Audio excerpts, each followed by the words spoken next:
I'm Nick von Wackerbarth, and you're listening to the VonDubCast. If you don't want to listen to me gap in the intro and you want to skip right to the interview, skip about 9 minutes. But before you do, please consider doing one of these couple things that really helps out the show. Following the social medias for the VonDubCast, subscribing, and leaving a review. If you could do those things, that'd be awesome. Also, give me a subscription on the YouTube channel. That'd be great too. All right, welcome everybody to episode number 96, I believe, of the VonDubCast. Really fun one for you guys. I was excited to record this episode for many a months, and ever since we recorded, I've been excited to put it out for you guys. This one is Tammy Brooks. She was the dog trainer that me and Alyssa went to see when we got Ahsoka, and as you'll hear in the interview, it was absolutely night and day comparison between us trying to teach Ahsoka on our own and trying to figure it out versus when we went and saw Tammy.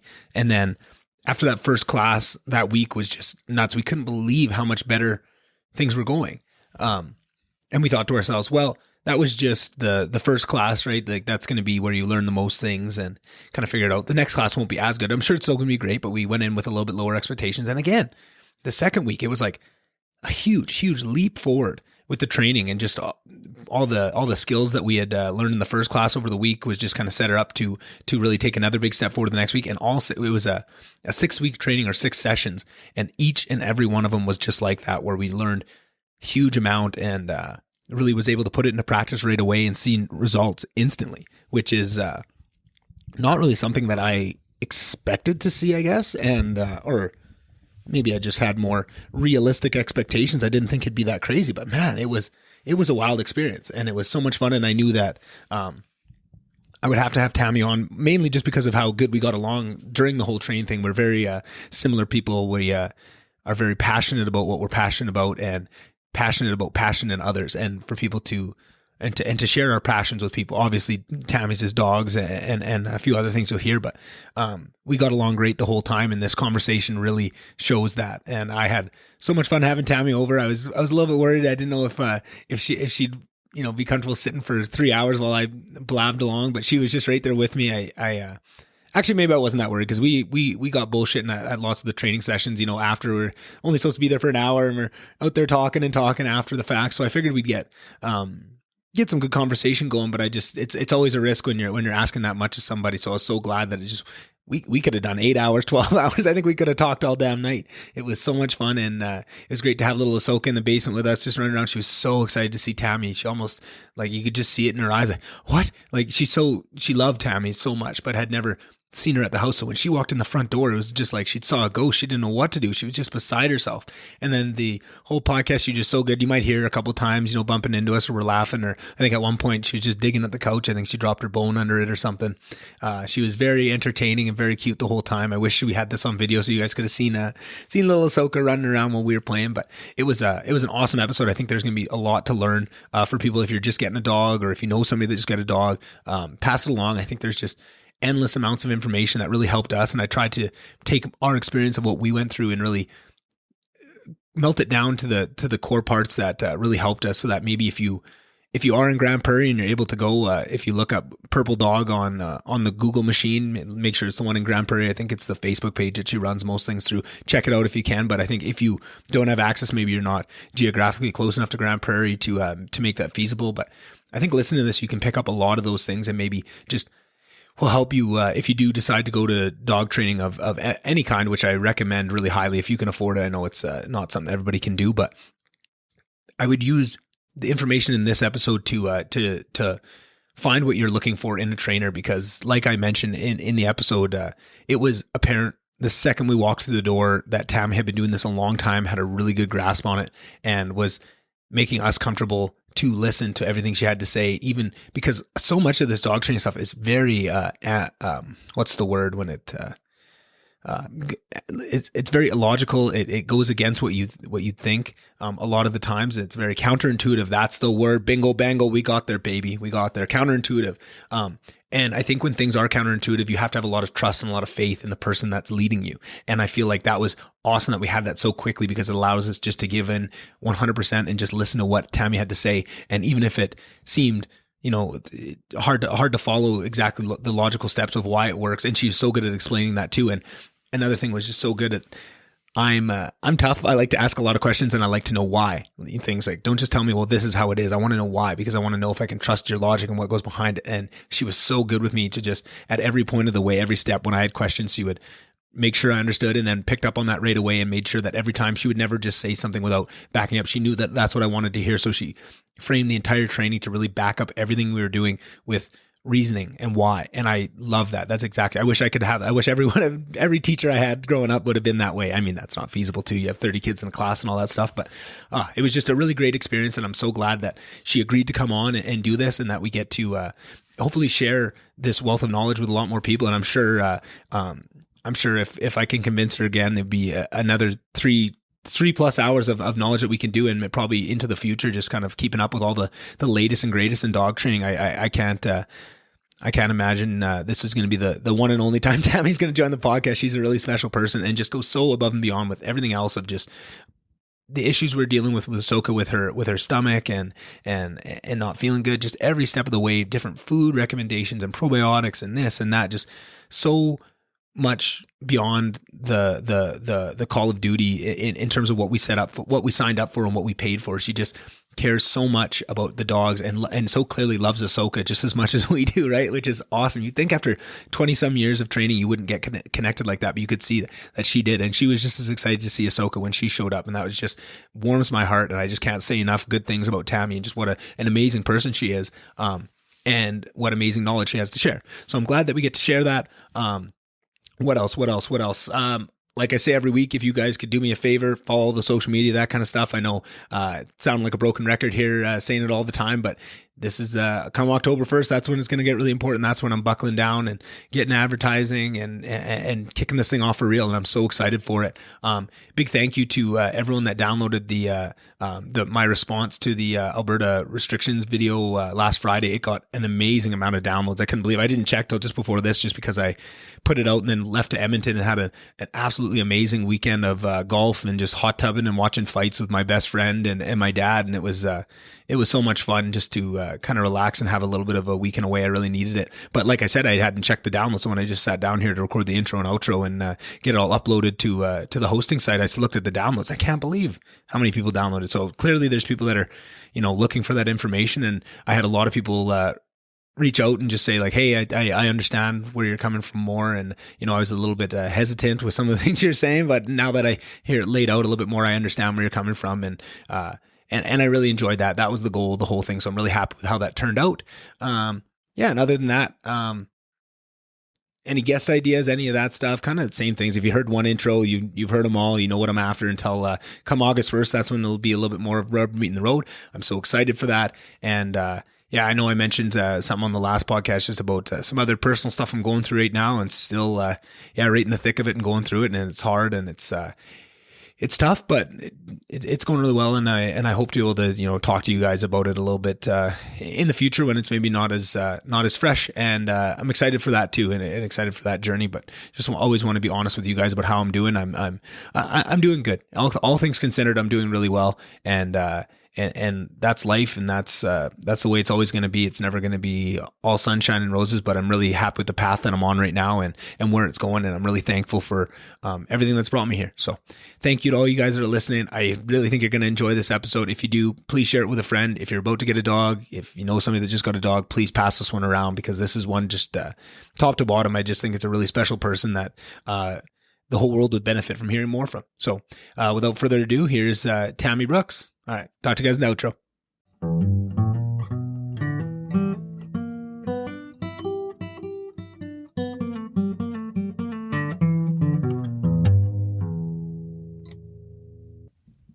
All right. Thank you so much for being here, Tammy. Yeah, you're welcome. And I think I need to say an even bigger thank you than just this, because of just what an amazing job you did showing me and Alyssa what we're doing wrong with this poor dog. Oh, and what you're doing right. Yeah. Right, which is more important.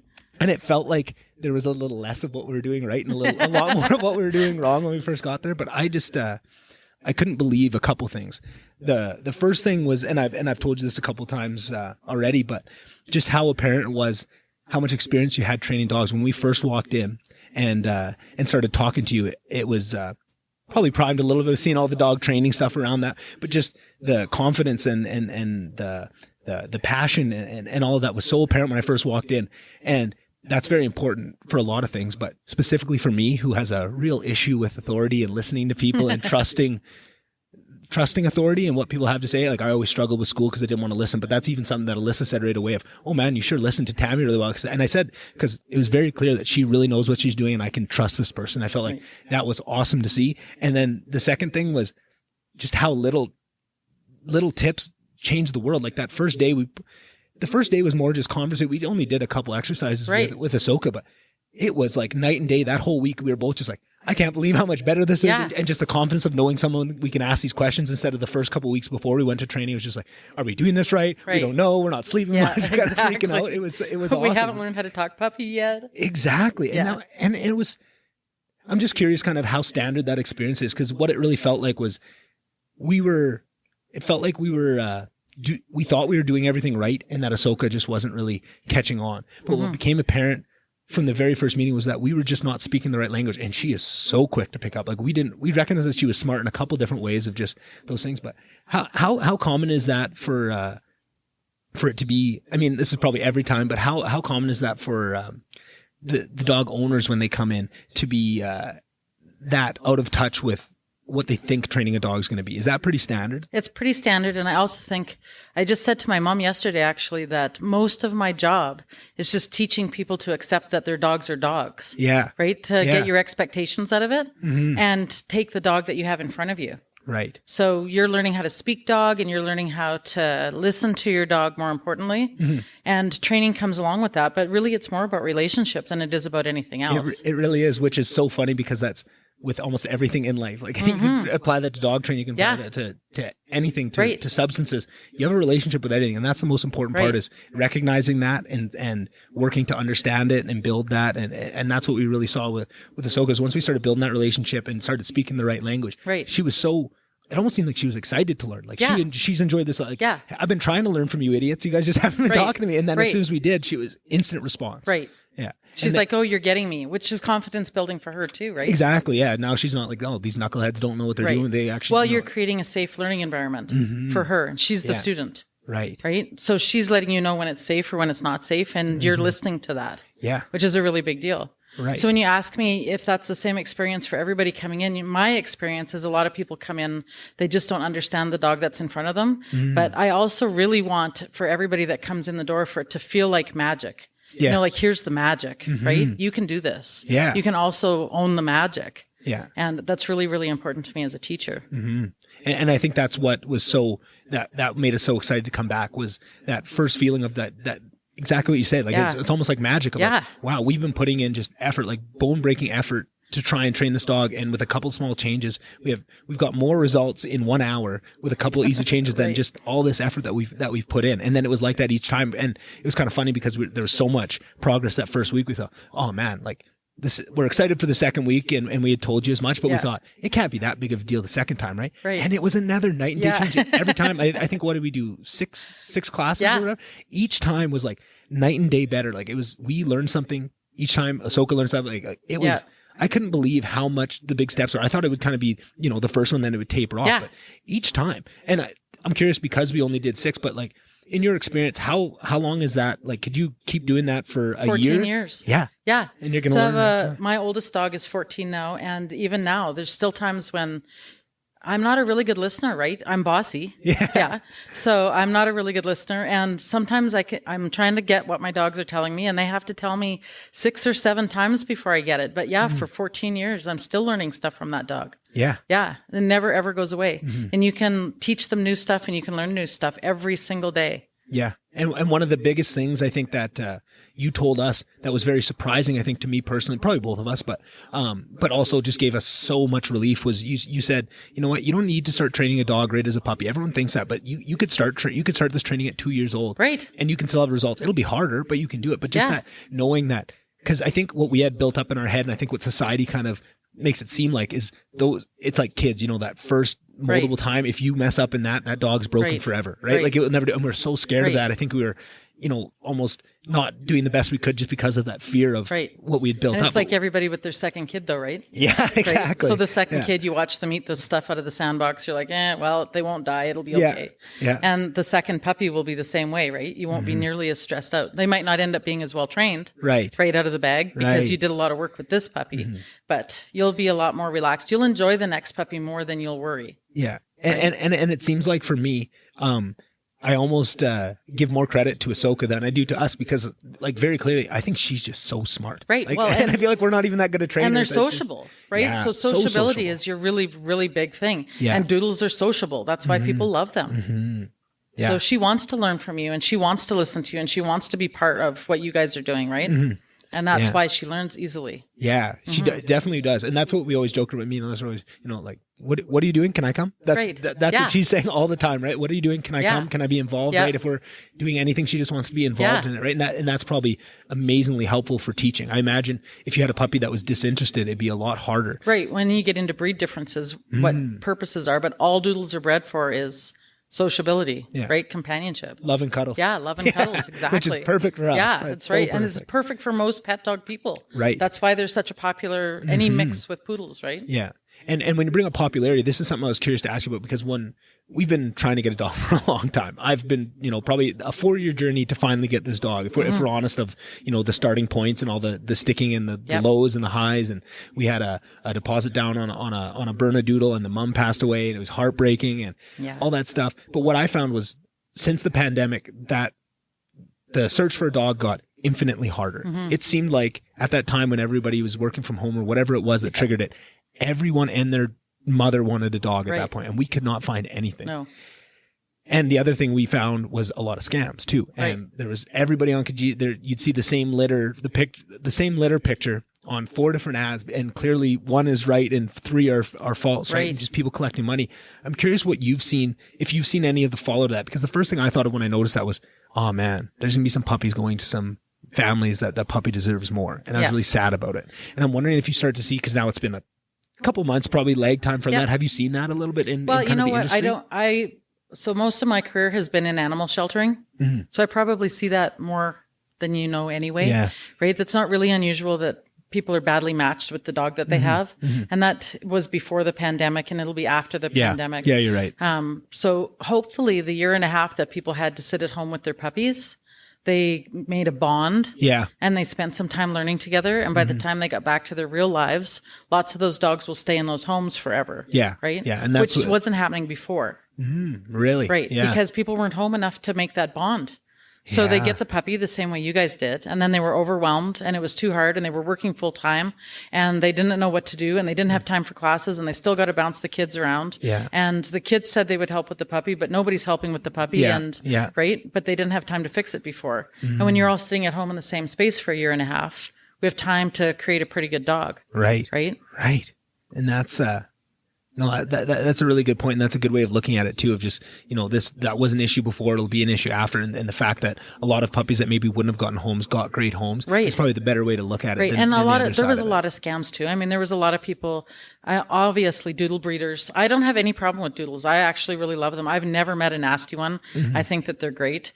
But doodle breeders definitely made a killing on everybody being home and wanting a dog. Right. Oh yeah. And the prices of puppies went up incrementally, like just skyrocketed overnight from $850 to $1,000 puppies to $2,500, $4,500. And everybody was paying it and getting their puppies. Maybe that investment helped as well, but in my experience, that hasn't really been the case. Even if you pay $4,500 for a puppy, whether or not it has value to you is dependent on you and the puppy. Yeah. Right? For sure. So hopefully that works out that way. Shelters like to always paint the terrible side of this, which is that lots of dogs are getting dumped at shelters now that the pandemic is over. Right. And everybody's going back to work, but hopefully that's not a true story for every single one of those puppies. Yeah, and it's always somewhere in between. You always, you can paint one side or the other, but it's always somewhere in the middle. That's interesting. So then I was kind of curious to go back of how you first got into dog training and you say you have 20 years experience, but 20 years ago when you were first getting into it, I'm curious of your your first experiences and the lessons that you've so clearly learned and can pass on. I'm curious about where you started learning those. Like, how did you get into the industry? Well, it's funny because we have this saying in our family, like, I used to work with horses. Right. And I grew up with horses, and then my happy place, I'm the most comfortable on the back of a horse. Really? I really love being around horses. And then when I had my daughter, she's 28. So when I had my daughter, I didn't want to be outside in the cold working with horses. Yeah. So I started working with dogs. Wow. And we had moved to Calgary, and I was trying to volunteer at either the hospital, handling babies and cuddling babies, or at the SPCA. And neither place got back to me. Really? I poked the bear and bugged, and finally got an interview at the SPCA.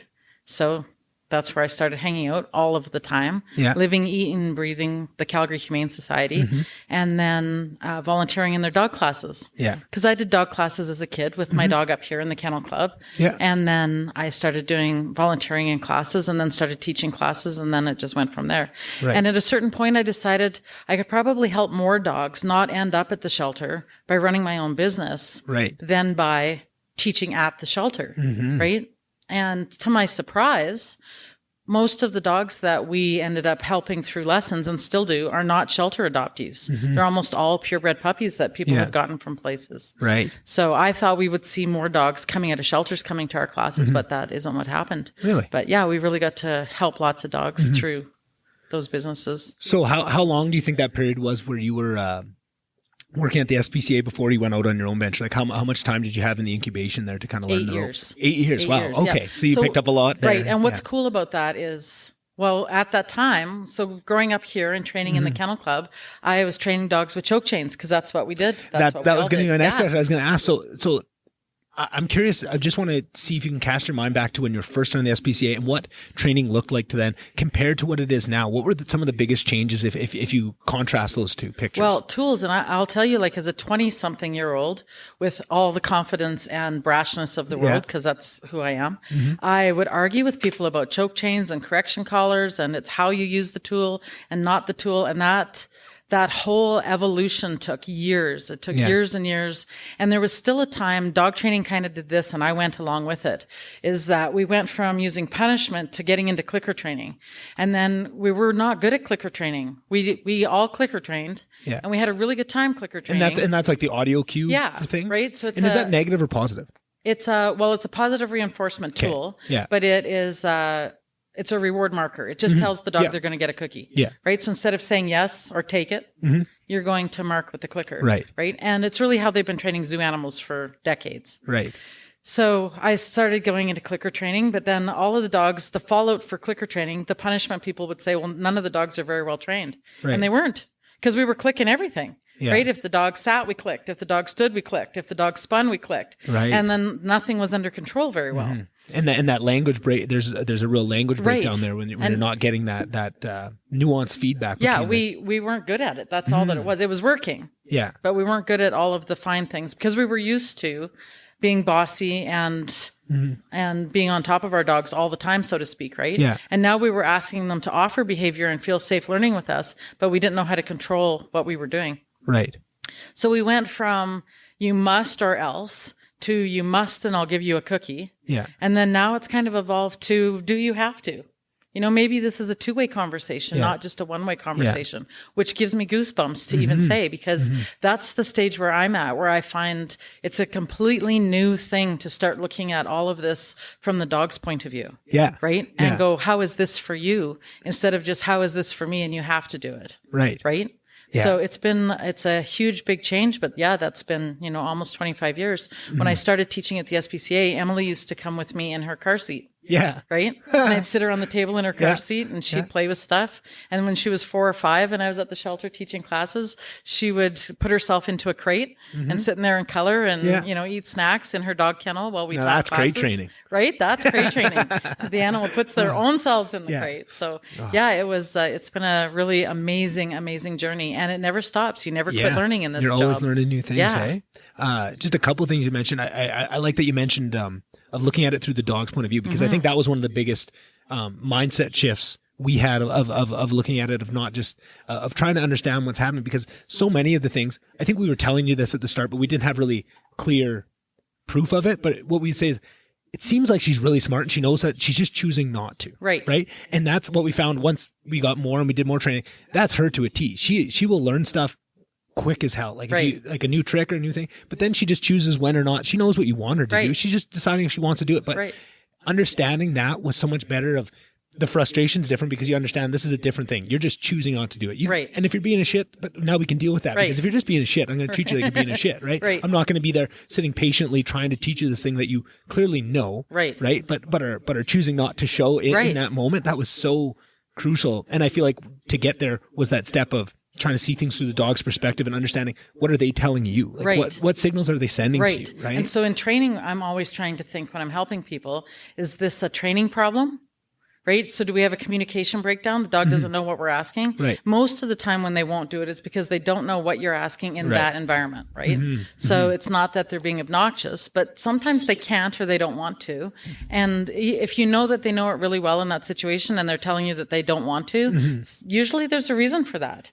Right? We're just not really good at, we're like, oh, come on, sit. But maybe they have sore hips that day, or maybe they ran too far the day before. Or like you told us, as soon as you teach lay down, now the sit goes up because now they have to learn a differentiate, and she's gotten so much better at that. But there's definitely a time where when she learned lay down, the trying to differentiate between sit and lay down was just a nightmare. And she's so much now, just over time, that kind of fell out. Like you said, just practice. It'll come back, and you'll kind of separate the two. We still struggle a little bit with those from time to time. Yeah, but she's still under a year, right? Exactly. And so you've got, like I always say, 15 years to train this dog, but it takes probably 2-3 years of repetitions everywhere. There's another dog trainer in the area, Kayla Young, and Kayla is fond of saying 100 repetitions in 100 different places. And then you can say the dog knows it.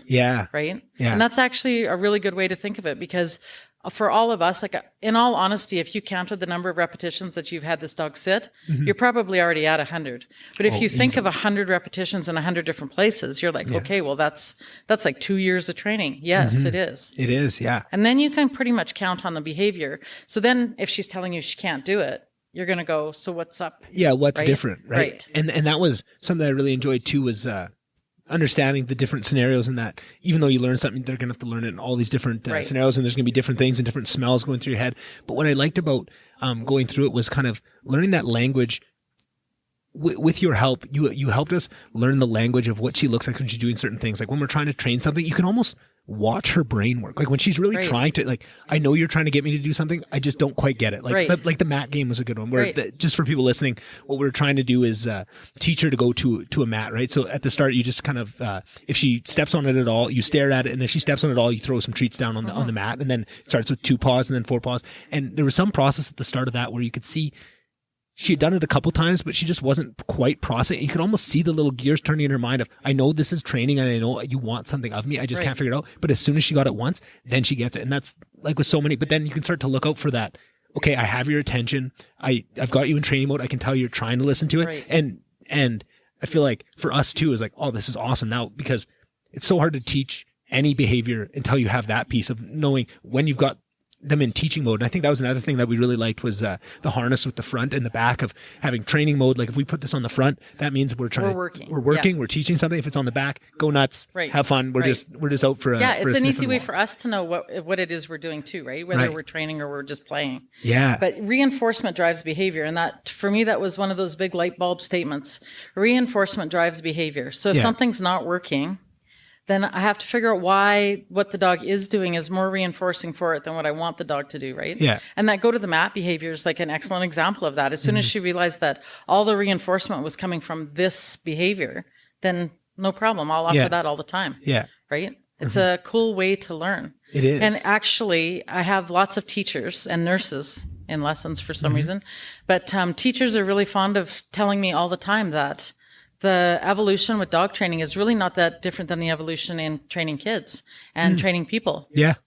Right? Is that we focus more on positive reinforcement because the school system has always been based really on punishment. So to start to change that up, it just takes a few teachers to really make a difference in that. And that was something where I found the whole journey with Ahsoka, one of the biggest things was I thought going into it, I kind of knew dogs because I love dogs. I've always been around dogs. I've always had dogs. So I had this idea in my head. I know how to train a dog. I've never done it myself before, but I had this idea. And Alyssa had never had a dog herself, but even more so, she was just sure she knew what she was doing, right? Like both of us were just so off in that. But I found almost Alyssa was better at, once we both recognized, like, I think it was the first lesson, okay, maybe we don't know what we're doing. Right. We should just listen more, right? And try and figure this stuff. And to Alyssa's credit, she had read books and done all this research and stuff. Right. And I didn't do any of that because just my hard-headedness of, I know what I'm doing. I don't need this stuff, right? So but a lot of the things she was saying to me just didn't wrap around with what my gut was telling me of kind of what it was. Right. And a big piece of that was this positive versus negative. So before we even got the dog, before Ahsoka was even a thought, we were talking about that positive versus negative. And Alyssa was telling me that, like, there's the new way to train dogs is this positive. It's always positive. It's never negative. And I'm never negative. Like, in the science of things, actually, positive and negative have different meanings. But if we say what you're thinking about is positive and punishment. Yes, that's right? exactly So right. we're using positive reinforcement instead of punishment. Right. Right. There's a square of there's 4 quadrants for how animals learn. All animals learn. And so positive reinforcement, positive punishment, negative reinforcement, and negative punishment, right? But really the quadrant that we want to focus on is positive reinforcement. Mm-hmm. So positive punishment, it's confusing for people because we think of positive as something good and negative as something bad. Right. But in our language, positive just means we're adding something and negative means we're taking something away. Right. Right? And punishment means the behavior's getting less and reinforcement means the behavior's increasing. Right. Right. Or that's the goal of what you're trying to do. You're trying to do something to increase, to increase repeat the behavior. Or to decrease. Right. And so we have choices, right? Mm-hmm. We can, with positive punishment, what we're doing is we are creating a situation where the dog offers the wrong behavior and then correcting them for getting it wrong. Right. And in positive reinforcement, we're creating a situation where the dog can get it right. Mm-hmm. And we're rewarding them for getting it right, which is a much more fun way to learn. Right. And, you and I were talking about how much we dislike school. Mm-hmm. If we had been in a positive reinforcement learning situation, we would have liked school a lot more. I agree. Yeah. And it's funny to see that. And it's funny to pull it back to something like that, because you're so right that the new age way of training dogs is very similar to training kids, right? And that's so much what we need. I feel like I'm a broken record on this podcast talking about the education system and my struggles with it and just how much small changes could be made to help bring in the amount of people that school works for. Because school works for some kids, right in the middle. Right. And so I was one of those kids, right? Yeah. I understood how to play the system. Me too. Right. Yeah. So you just sit in the middle. You don't have to put in any effort, really. Mm-hmm. Mm-hmm. And you and I were probably a light like this, but I was a social butterfly because I could do the minimal amount of work and still get good marks. And disrupt the class while you're at it. And you don't get that as a kid. Right? Yeah. Your teachers are so mad. And that's what I always tell people. Like my parent-teacher interviews, every time it was always, he gets good marks. He's respectful, all this, but he's just so disruptive. He can't stop. Right. Yeah. And that was one thing. I think also what I learned as a kid was you're not going to get in trouble if you make the teacher laugh. Right. But that's a risky line because you miss that mark and everyone else in the class, teacher, it doesn't matter if everyone laughs. Yeah, you can still end up in the hallway both ways, right? Oh, I spent a lot of time in the hallway. Me too. Yeah. Oh, that's funny to hear. So that was something that going into it, I was quite concerned about, of just this and I like the way you broke it down, but when I was bringing it down, it was just only positive reinforcement, no punishment. Like, man, that... Right, and you know what? It never goes all that way. So the people that are naysayers, the people that don't want to use positive reinforcement training, that's always their big thing that they come back to. Well, you can't just reward them. What if they do something wrong? Right? So punishment is determined by the learner. Right. Reinforcement is determined by the learner, not by the teacher, right? Like right now I could start throwing Smarties at you and you might think that was a good deal. But if I started throwing $100 bills, you're really going to think that's a good deal. Yeah. So whether or not it's reinforcing is determined by you. And same thing with punishment. So telling them that they can't do something is still punishment, really, technically.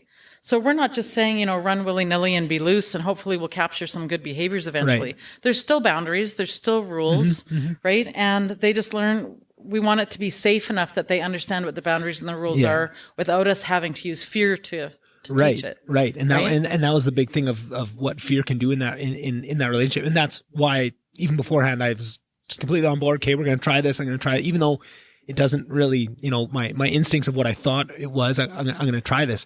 And it was interesting to try it that way, of just less punishment, less of that traditionally, I guess, what they thought of the negative reinforcement of what those things are, and more like if one of the big things that stuck with me in this that makes sense, or it made sense to me at least, was you said, if you're taking something away, if Ahsoka, I don't know, grabs, a microphone cable for my podcast, right? You said, instead of, going over there and yell, you might, that's attention. She might oh, this is kind of a fun game. Just always not reward, but just trade things. Right. And I was thinking, oh, that makes sense. Like that is, I was having such a hard time wrapping my head around this. No, but okay, that makes sense. That's a way it makes sense. So rather than giving her heck for it and turning it into a big thing, just trade her. So it's not the worst problem to have in the world if everything she steals, she brings to you. Yeah. Right. That's just a different way to look at it. She knows she's not going to get yelled at, because that's the other thing with some behaviors. She knows, and we've made that mistake of accidentally. This is the double-edged sword of how smart she is.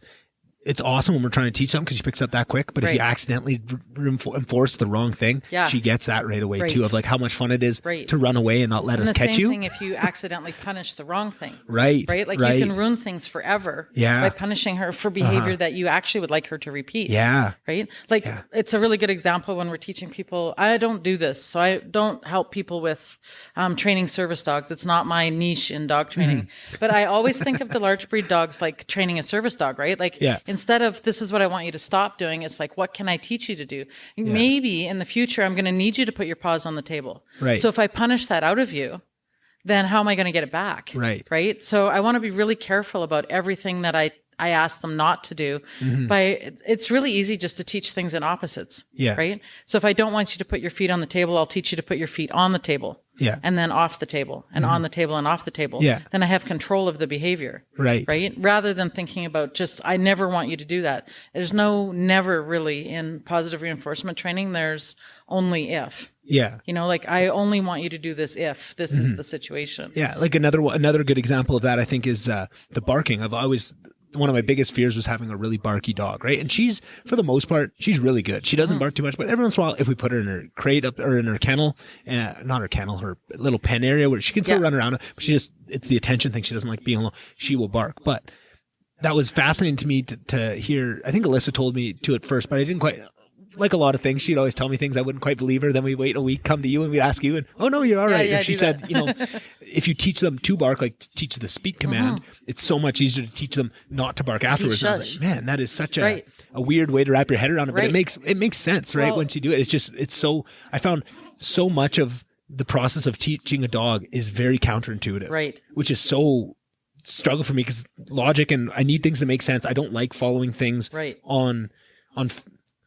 Faith isn't the right word because I have a lot of faith in a lot of things, but I want to be able to have something to back it up. Yeah. Why am I doing this? Right. It was the same thing with school. Why are you teaching me? Why am I going to need this? If I could see applicableness to the things that you're teaching or if it interests me, I am on it all the way. But if you can't show me why it's useful. Right. And that's always the catch when you're teaching this too, right? Is like, I can tell if we're working together, whether or not you think this is BS. Yeah. Right. I'm like, oh, so that just went over your head like a load of bullshit and you don't want to listen to what I just said. So then either there's another way to teach you that, which I can come up with another way to show you that, or we have to do something different. And that's the cool thing about this kind of training, right? Is it's really all about open-mindedness. Like there's 100 different ways to do it. There doesn't have to be one. Hey, Ahsoka, off. Here. She's digging up the treadmill. She likes that. It probably feels, that's cool. It probably feels good on her claws if she's been pulling that. Well, you gonna lay down like a good girl? Okay, you can lay on it. Does she run on it? No, I've never tried it yet. I've been kind of teaching her because I want her to be able to be down here with me when I'm on it. So when she's down here, she plays with her toys, and if I'm on the treadmill, and she'll keep kind of a 6-inch, and if she tries, I just say no, off, and she's very good at just kind of backing off, and she's really learning because I was terrified she was going to step upon it and go flying. If ever, or try to get on it while you're on it. Yeah, exactly. That was my big worry, but I've done it 2 or 3 times now, and she's awesome about it. She doesn't, but I think now she knows there's something about it. So when she wants attention like this, she knows that if I go over onto the treadmill, that's usually that's a hot spot, right? Like, which is exactly the thing. She knows everything in this house. This is exactly what we're talking about, right? Reinforcement drives behavior. So when I go over and I'm being a pest with the treadmill, it always gets feedback. Exactly. Yeah. She knows that upstairs, if she knows she has a go-to, there's a corner of the rug that she's just decimated, right? But she only does it if she's really wants attention. Like if she's asked to go outside for the 100th time, we brought her outside and we're saying, no, like you've just been out there. You just want to go sit on the deck. Like just chill out. Yeah. If sure as shit, 5 minutes later, she'll be on that corner chewing at that rug because she knows, and same with digging. She knows that gets a reaction, which is that tough side of it. And this is where I'm glad we kind of wrapped this all the way around because that was my big thing. I was so curious as to how you train a dog with negative behaviors when you do that, because she has no sense of bad or in trouble. Right. She could be we could come screaming at her, yelling at her, and she just thinks we're playing because she has never experienced the negative of it. So just the other day, Alyssa planted a nice tree in the backyard, and we usually watch her when she's outside. We were getting a little bit better, just kind of letting her have the backyard and she can explore. It's her space. But then we felt a little bit of too quiet. We hadn't seen her for a bit, so we go out there and she had dug that tree right down. I can't believe it. She almost dug like a Ahsoka size hole in it. It was amazing how quick she did it. But then in that moment, it's, what do you do? Like, because this is a really bad behavior we don't want to do, but we don't want to make a too big of a deal of it. Right. Like, so, you're always on that fine line, right? Figuring out what the balance is. But here's the cool part about it is that you're thinking about it. Yeah. Right? You're not just going out there and yelling and screaming at your dog and having a heart attack about your dog. Sorry, you can keep going. That's okay. Do this. Just put her leash on. Oh, I think I left it upstairs now that I think about it. And then she can do it down. What's that? She can work on her down. That is. Well, I was actually going to call her over here to see if she'll. Okay, Soka, come here. Can you sit?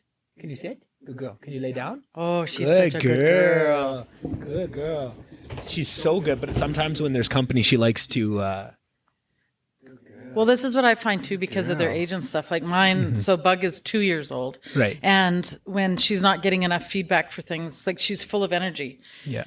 So even when she's overtired, I get this. So the behavior that we're seeing with her right now, where she's just trying to find stuff to get into, is like what I see when I have overtired Bug. And that's what I think she is. I think she's overtired because she was so tired because I brought her to work, because Alyssa left. I brought her to work with me and she's had some activity, and then she was just falling asleep, kind of laying down when you showed up. So I think she's a bit overtired. And then she got all pumped up. Yeah. And that's at my house even, I have to quite often just snap the leash on them, and then they're like, okay, there's nothing to do. No one cares about us. We'll just lie down and go to sleep. But it's kind of like making them go for a nap or making them just stop. And just putting the leash on will do that, just because they know, because I feel like what I'm guessing of what would happen if I put the leash on her, she would assume we're going for a WALK. That is exactly what I'm thinking. And I wonder, but if I got her used to doing it when it's, because I think she's just associates every time this goes on, either we go for a WALK or she's coming to work with me, right? That's the two things, both exciting. But if I start doing it just in the house for no other reason, well, just the same way as when we first taught down, right? If you snap the leash on her and then we just ignore her, she's eventually just going to go to sleep. Yeah. So you might get this whole round of interesting behavior in between there, but yeah. And I'm pretty sure that really the only thing that she's upset about right now is that that treat that you got her is stuck under the couch, and she just wants it. See, sometimes it takes 6 or 7 times before we listen. Well, maybe you didn't. Well, what were you digging at under there? Nothing? Oh, well, I thought I'd solved it. I thought I knew exactly what had happened. Did she find it, or does she have it? She must have it somewhere. Yeah. Over by the drum. I just thought I could see it poking out there. I was thinking, all this activity is probably just that you got your bone stuck. Yeah, and that's the cool thing about teaching with you guys too. Like, you're open to learning all this stuff, right? So what do you do when you catch them doing something you don't want? And that's why when people are going on and on about positive reinforcement and how it can't all be positive, it can't all be positive, because what are you going to do? You're going to go out, you're going to interrupt that behavior. Right. So, the least invasive way to do that, you might walk up to her and then just gently put a leash on her and walk her away from the tree. That might be, the least punishing. But most likely you're going to go out and go, right? I think that's what happens. And then she's going to jump out of the hole, and you're going to be like, get out of there. And that's fine. Well, then you want to think about what to do next. So what's next? Next is going to be that, okay, so now we're going to fix the tree up so that she can't get into the tree, right? Right. We're going to manage the tree so that we don't have to deal with this behavior. That's exactly what our thoughts were. We're going to get some caging and put it around, because that's exactly the thing. Because that tree's been there since she's a puppy. I had never touched it before. Never had an issue. When she was real little, if it rained, she'd want to go play in the mud. But other than that, she hasn't touched it. It was just that one time of just, hey, nobody's come and checked on me in 20 minutes. I think I'm pretty alone out here. I can try this out. But then after that, now we have to be careful with her, because if we leave her out there now, she knows that was a pretty fun game. I can go, I can probably go, and I'll get attention. And it was self-rewarding, right? Digging is self-rewarding. Yeah. Because it feels good and it gets rid of energy. But, if you're going to be here for the long run, you can always build a digging pit for her too. Yeah. So you could dig a sand pit or something for her to dig in, because she likes to dig. So I don't have dogs that dig. Both of mine don't dig. So I'd be catching that behavior, right? I'd be clicking for the digging behavior and putting it on cue, because you think you're never going to need it, and maybe you're never going to need it. But if you get it reliably on cue, where she's only digging where when you're asking her to dig, then don't ask for it. Yeah. Right? Because the only time she really digs, sometimes if she really wants attention, or if she's overtired, she'll do it just for that fact. Right. But when we go to bed at night, for whatever reason, in the bed, she just loves to dig at the sheets, like just dig. So you're saying, so if she's doing that, just to start rewarding the Well, digging. like she was digging on the couch. Yeah. She was digging on the treadmill. Yeah. If you just started saying yes every time this sounds like opening Pandora's box. Right? Yeah. And this I is trust you. Well, this is what Yeah. happens with barking too, is people Yeah. are like, yeah, there's no chance I'm teaching the dog to bark. Well, the dog's already barking. The dog knows how to Right. bark. Right. You just want to get some control over it. And I mean, you really do, you have to be like half crazy dog trainer to really do that. But to catch digging and then put it on cue. But if I was having a problem with her digging at everything, I would be putting the digging on cue. Yeah. Right. So while I'm just sitting here, I'd always have treats with me. And if I see her digging at something, I'd say yes, and then throw a treat away from whatever it was. She goes back and she starts to dig yes. And in a real short period of time, put it on cue. So then you're going to say dig. Then she digs. Then you say yes, throw the treat, right? Mark it somehow and then reward her. But then you're not going to pay for it if she does it when you're not asking. Right. So Right? now if she digs, you just ignore it. And Right. just, Or that's, tell her that's to not do a- something different. Right. Right. Right. So down's Yeah. the thing I'm going to Yeah. pay for now. Right. And down might interrupt digging already, and you might not ever have to put digging on cue. But it seems always we don't like to think about putting the behavior we don't want on cue, Yeah. but the dog's already really good at it. Yeah, exactly. Right? And she's already learned that it works. Mm-hmm. So it's just a matter of having some control over it. Right. Right. And what we found that we use for most of that of the attention changing, if she's doing something we don't want, we always say, where's your toys? Go get your toy. Right. And Right. she's gotten so good at it that if we say that, she knows I can run, I'll go grab a toy, I'll Right. bring it to you. It's positive, I get to play.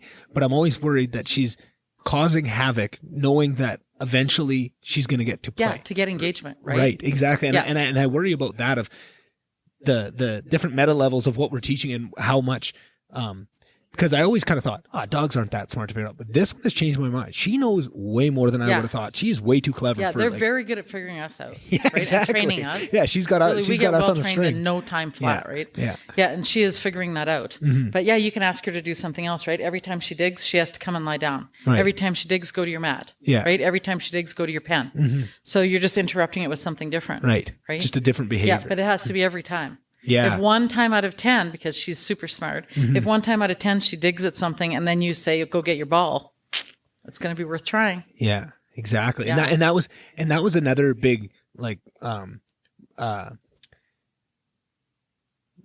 focus change, or just like a mindset change, was of understanding it that way of, if you reward it the wrong way 1 time out of 10, if they're that smart, they know they're going to try it, especially if it's a behavior that's easy for them or they like to do, right? Like if I get put in my, I think actually how this came up was we're talking about being in the kennel, right? Like, and she knows she doesn't want to be in there.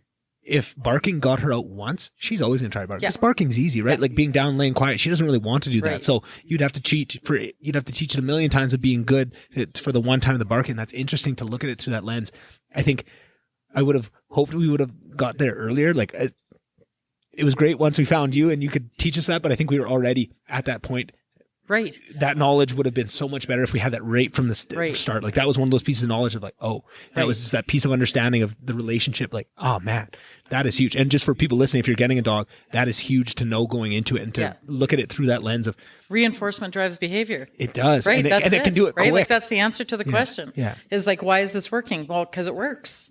And even if you're yelling at some dogs, they're going to think, well, I still got feedback and attention, right? Yeah. Even if the feedback is knock it off. I think a big reason why there was such an evolution with positive dog training is because we didn't want to be mean to our dogs. We didn't want to be punishing them, right? And we Yeah. didn't want to punish them hard enough to get behavior to extinguish. Exactly. So we wanted to learn how to do something different. Nobody really wants to do that. I mean, could you have yelled and screamed and scared her bad enough that she never barked in her kennel again? Probably you could have. Yeah. But why would any of us want to build a relationship on that? Right. And I think that was the thing of always our dogs growing up because, the dogs that I had as a kid were not trained on the positive reinforcement, right? Like so much positive, so much love, and we loved our dogs and we spoiled them and all that. Right. But there was also negative reinforcement and there was that fear and you knew. And what was tough was those relationships were so good that we had the balance of there was way more love than that, but there was still that fear, right? And Right. like the dogs would understand that what trouble is, and that's what I was so I still struggle with. It's so Right. hard of not having that because it's so nice to have that, right? Like, Right. and that's selfish to think of it that way, but to know, like, I think of our dog Maxie, who was our big lab that we had growing up, right? Like, just the happiest go lucky dog, like, and smart and just awesome. But she knew that, if it's so rare that we need to do it, because she never really did anything that was that bad that needed correcting, but if you did, she would know, right? Or you could yell her and she'd kind of, okay, Right. no, I'm in shit. Like, what's going on? Like, Right. and I think it was because she was so loving. She knew that the love was there. She really knew, oh, am I in trouble right now? Like, I got to have that. And it's so hard not to have any of that because. See, the thing is, you can have all of that control though without that underlying current of without fear. that undercurrent of fear, right? Yeah, and that's and I agree with you, and I think I would if you would have rewound this for 4 months. I don't know if I would have believed. Like I believe you now that you can say that because I think I've seen results, but it's so counterintuitive.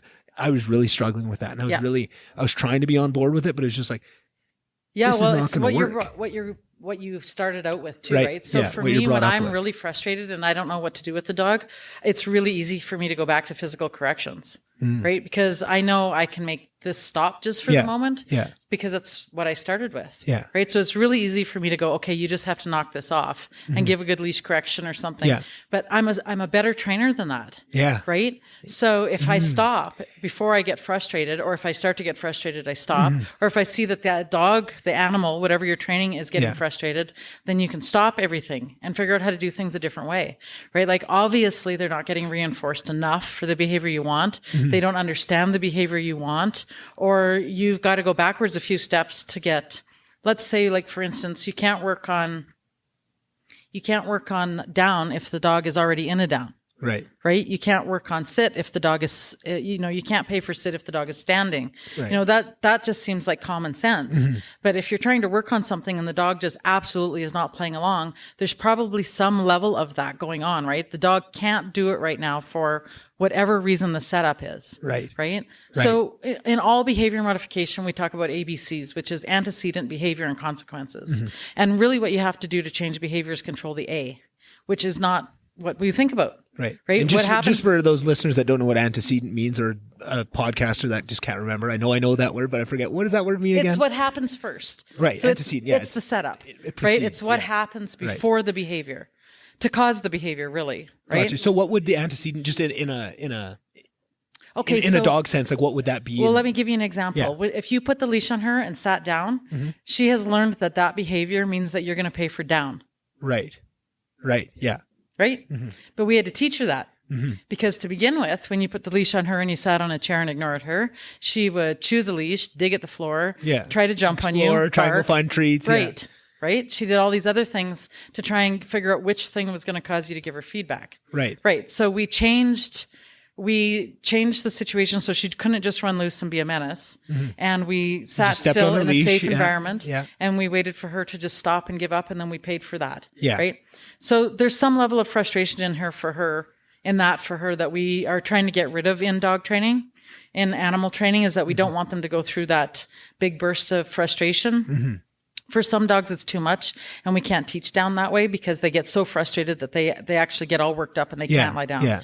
But for most dogs, it just becomes that the A is that we're all sitting down somewhere. Well, that means that B, the behavior of down, is the thing that I'm going to get paid for. So could you maybe say like the antecedent is almost set and setting? Of like everything absolutely. That's going around before. Okay, so like lunging and barking dogs. This dog is great, but when we're walking and she sees another dog, right. So then we need to start out walking where there's no other dogs. Right. We have to set up the A so that it's easy for the learner to learn the behavior, the proper behavior, and then add in those things. Right. Right. And then we want to get it in every situation so that the A isn't necessarily the predictor of the behavior, right? The Q is, right? As we because you want to get it onto the Q. But it's a really that's a really elementary explanation of that. But we have a lot of that in all of our learning, is that we want to control the environment and set it up so that the learner can be successful. Right. Yeah, for sure. And I think I might be wrong on this, so correct me, but from my just observing all this and observing the training, observing what you've taught me, something I think that was really interesting is, I think with the negative or the negative reinforcement stuff, I feel like those are almost cheats, right? So with punishment, right? Like they have some negative consequences for sure, but there are positives to it. And if you just turn off all your emotion, just look at the behaviors, it's going to change something, right? But it's almost like as the years gone by and we found better ways, we don't need those. They do work, but you're bringing it comes with baggage that we don't need, and there's better ways to do it. That's exactly right. And what I've seen of what I think that's done is it asks more of you as a trainer, and it asks you to understand more, and it just that fact alone of going away of the there's a scientific principle of constraints building I don't know if it's constraints create beauty or whatever it is, but there's something, the idea of taking away all the opportunities and just forcing you to constrain yourself a little bit, it brings up more out of you. Right. And I feel like what that's done is really, because you're not going to those almost cheap behaviors, those cheat codes of, a smack on the side or a yank on a leash or something, it forces you to really learn that relationship with that dog and understand how they work. And what I think that was tough for me to wrap my head around, but I think what that gave me was exactly what we talked about with school and stuff and needing to know was, it felt like we were learning so in depth and actually building that relationship. And it was so applicable that it almost, it felt like we were learning more of just the tips and tricks and how to sit and how to do this, but almost how to like the relationship and how to talk to the dog and how all that works. And I found that was so much more, I'm really struggling to find the right words for it, but it was so much easier to buy into it once I understood that and what I was learning, because when you talk about, applicability, it's like, okay, I'm going to know how to treat behaviors, but it was so much more in depth than that. It was so much more about learning your dog and learning the science and learning, one of the big things you taught us was any behavior change usually means they need to poop, right? Like if they're calm and then they go crazy, when you have a baby puppy. Yeah. Right, exactly. And that was so much of just, but then when you go past it, it was just kind of starting to watch for that and just to watch for behavior changes and what signals they're sending to you was so much more in depth. And the learning went so much deeper than what I thought. Well, here's one of the reasons why that worked, though, for you guys, is because you were open to it. Right. Right. So you were willing to learn something new. Mm-hmm. You weren't busy trying to prove to me that what you already knew how to do worked. Yeah. Right. Which so I think would have been exactly what would mind to do that. And I think that's exactly what would have happened if I didn't instantly feel the expertise and the level you had. I think I would have been one of those people where. Well, I think one of the first things I said to you was, you and I are going to have to check each other. Right. I'm like, Nick, we have the same energy. So it's exciting and we're learning it together, but we could talk here for hours. Right? Exactly. Because I want, and I love that you would, there's no limit on the amount of questions I could ask. And some of them are really weird, in-depth questions, but you would understand where I was coming from. And I just felt so much more secure of, I hate learning. If you're just saying, you know what, you're not going to get this, you just need to know this is how it works. Right. But no, I would ask, well, why are we doing that? Why? And you always had answers. And I love that. And that's what I felt like. It was almost the idea I had of what dog training was very surface level. That's what I thought. And I knew that those were good and that's what you need to do. But being able to go below that surface level into the deeper of why this stuff happens, that engaged me so much further. And I found so much better results from that. And I just think that what I wanted to wrap that all up was, I think for so long, we never got to that in-depth level of learning these things and why it's progressed so much further. Because if you always have those, you're never going to get to that level if you always have these cheat codes of a smack or a leash pull, right? So somebody said this to me really early on, is that there's 3 animals that you can make do things for you without having to really teach. Well, you're teaching, but you'll get what I mean in a minute. Yeah. So horses and people and dogs. You can use force and you can still get pretty reliable behaviors. Yeah. You can rely on fear as your training tool and you can still get pretty reliable behaviors. It's still how a lot of horse training is, unfortunately. But the people that I'm largely learning from are people that are training zoo animals. And so I always go back to that, right? What if this was a lowland gorilla? Could I put a choke chain on it and make it do it? Yeah. Right? No. No is the answer. Yeah. So if I had to outsmart the gorilla, certainly I can outsmart the lab. Right? The lab wants to do it. Yeah. So all I have to do is figure out how to make him want to do it. Yeah. Right? Rather than make him afraid not to. Right? It's just such a better feeling to go in there with the animal and to figure out how to get them to want to play with you, rather than to have that always underlying current of fear. Right? And I think it's tough because I think you need pieces of that. You need to feel that. You need to feel that feels better, because I think it's so easy to go into the smacking and the kind of the fear out. It's so easy to do that. Yeah. And it's so, having a puppy is frustrating, right? And to know, and when things are frustrating, taking the easy way, it looks so much more tempting when there's this easy way out when in this really frustrating thing, right? And I think that's what, I think the point where we met you, we were kind of at this point of, we were trying really hard. We were doing everything right. We were trying the positive reinforcement and we were really struggling. Right. Because we hadn't got that first piece of this positive reinforcement stuff working. Right. But once we did that first class of kind of seeing and getting to see it work in action was such a, okay, this isn't all for naught. This is going to work. Right. But it was just almost at that point where if, it feels like another week went by. We were selling everything. We were going to, right. That's right. We just couldn't handle it. But that feeling of, okay, this works.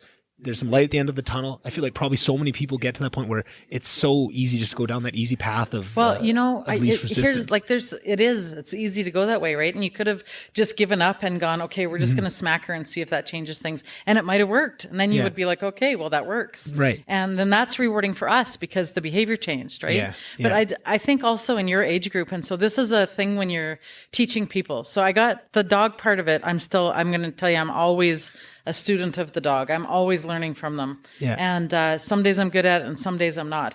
But it took me a long time to start to look at teaching people the same way, right? So in your age group, there's all this underlying pressure of having a puppy like this. So for me, having a puppy is frustrating. Right? I should know what I'm doing. It shouldn't be as terrible as having a puppy can be. Right. You should be able to just enjoy having a puppy, but they're an awful lot of work. But when you're in your 20s and your early 30s, people are thinking about having kids and stuff. Well, how in the heck are we going to raise kids if we can't even raise a puppy?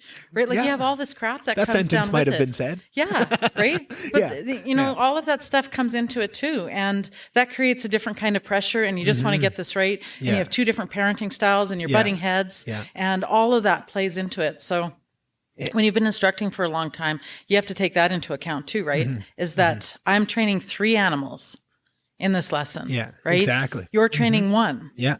And I have to be able to train the other end of the leash also. Yeah. So you guys learn the same way. It's still positive reinforcement training works, right? And reinforcement drives behavior. Yeah. The reinforcement when you're learning how to train your dog is that the behavior happens. Right? That the training is actually working. That makes you want to learn more. That makes you want to do more of it. Yeah, it makes you want to practice these things. It's exciting, which is exactly what we found. Once the thing started working, she started to learn the sit, learn the lay down, learn these things, right? And that was the funny going in with sit is I knew that she knew how to sit. She just, for whatever reason, there was a disconnect in the language we were speaking. But I knew that because I'd got her to do it before and I could tell. And I was like, and I would tell you, like, I'm fairly certain she knows this already. It tells you, though, how all the antecedents go together, right? Right. So she knows how to sit when you're standing in your kitchen with a cookie in your hand. Exactly, yeah. Right. On the carpet where we always do sit, right? Yeah. Right, but she doesn't know how to sit in your doorway. She doesn't know how to sit outside. And maybe she knows how to sit outside, but she doesn't know how to sit outside when there's a stroller with kids in it going by.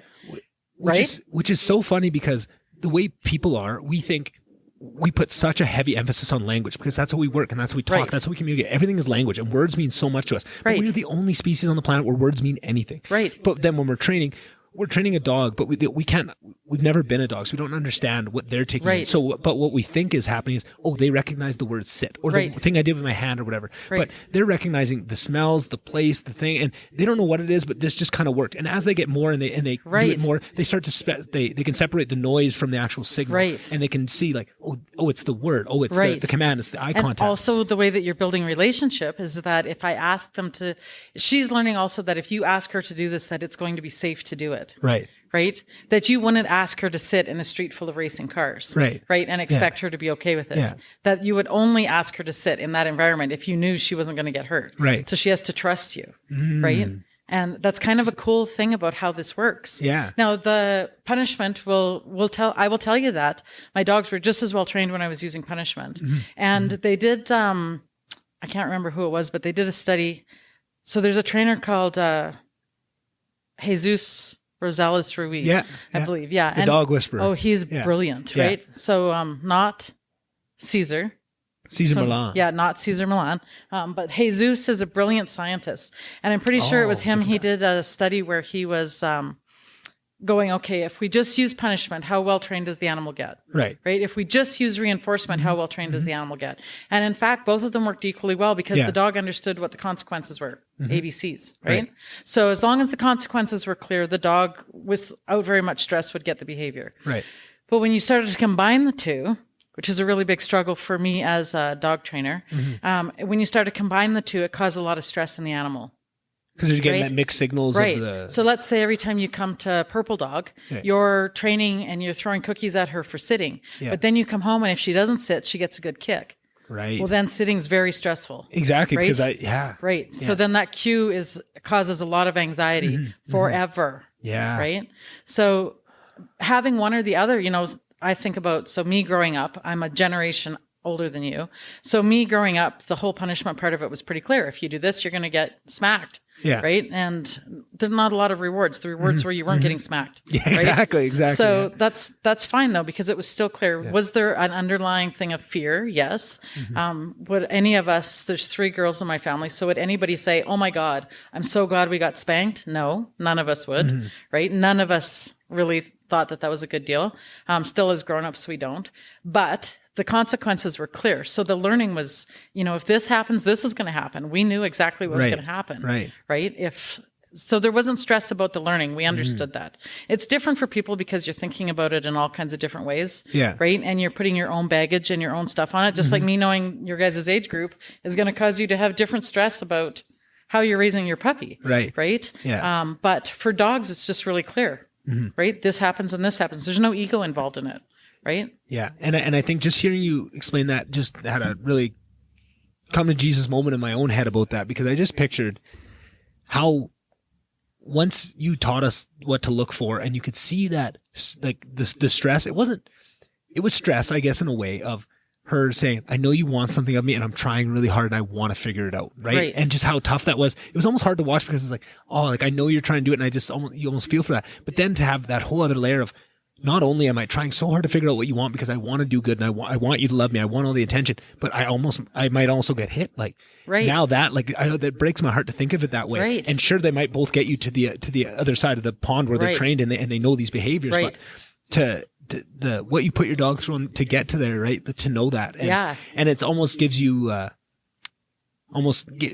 gives you compassion for the people that don't do that and choose to go the other route of it is hard, it's something, but if you could see, I truly believe if people could really understand it, like I can understand it now after talking with you, if you could somehow put that into a small course of just understanding the benefits of this versus that, like I feel like that was the hardest thing for me is I understood like this positive reinforcement, it must work, right? If people are doing it, it must work, right? But again, with that why thing, I really want to know why. And it was so counterintuitive. I didn't really understand all these pieces, but now that I do, it's almost like I'll never train a dog the way now that I understand it. But that's what I often wonder in my head is now, how do you make that? How do you bring that to the masses? How do you bring that piece of understanding? I know. And, so that's been the big movement with positive dog training is, we're always thinking things like this, right? Like once you start to think this way, you can't unthink this way.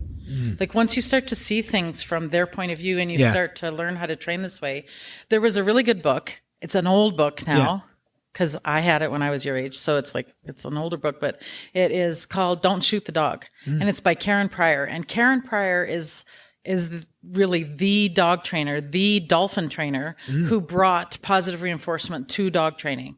So there's the Grande Prairie Academy, which is you can learn how to be a clicker trainer. Yeah. But Grande Prairie really brought it to everybody. So Don't Shoot the Dog is about positive reinforcement training for all animals. So how to positively reinforce train your spouse, right? Like it's just thinking about it on a whole different level. But if you get it and you start to think that way, it affects all your relationships, right? Yeah. It doesn't just affect your dog training. It starts to affect all your relationships. Your work relationships. Instead of fighting, I want to figure out how to make this worth your while. So it changes everything completely. It's a good framework for life, really. It's especially good for training, but it's just a good framework for life and just relationships in general, right? Like of looking at it through that lens. Well, how you train your employees, and even when you're trying to teach people how to treat you differently, right? Reinforcement drives behavior. We always just come back to that. You have to figure out how to make what you want to be reinforcing for the person. Right. Right.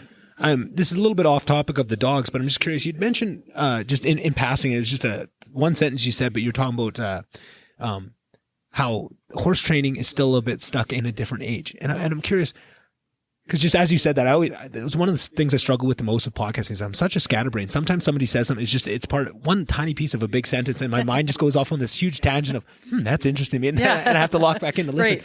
But where that problem is, it's like, do you think that's just because if horses are so much harder to train, there's so much more investment in it that brings people down that route of going the cheap and easy? Or you know what? I really think that, so this is just my personal, I mean, you're talking to me, so it's obviously my personal belief, but I really think that there's a fear factor. So the fear factor isn't what you think.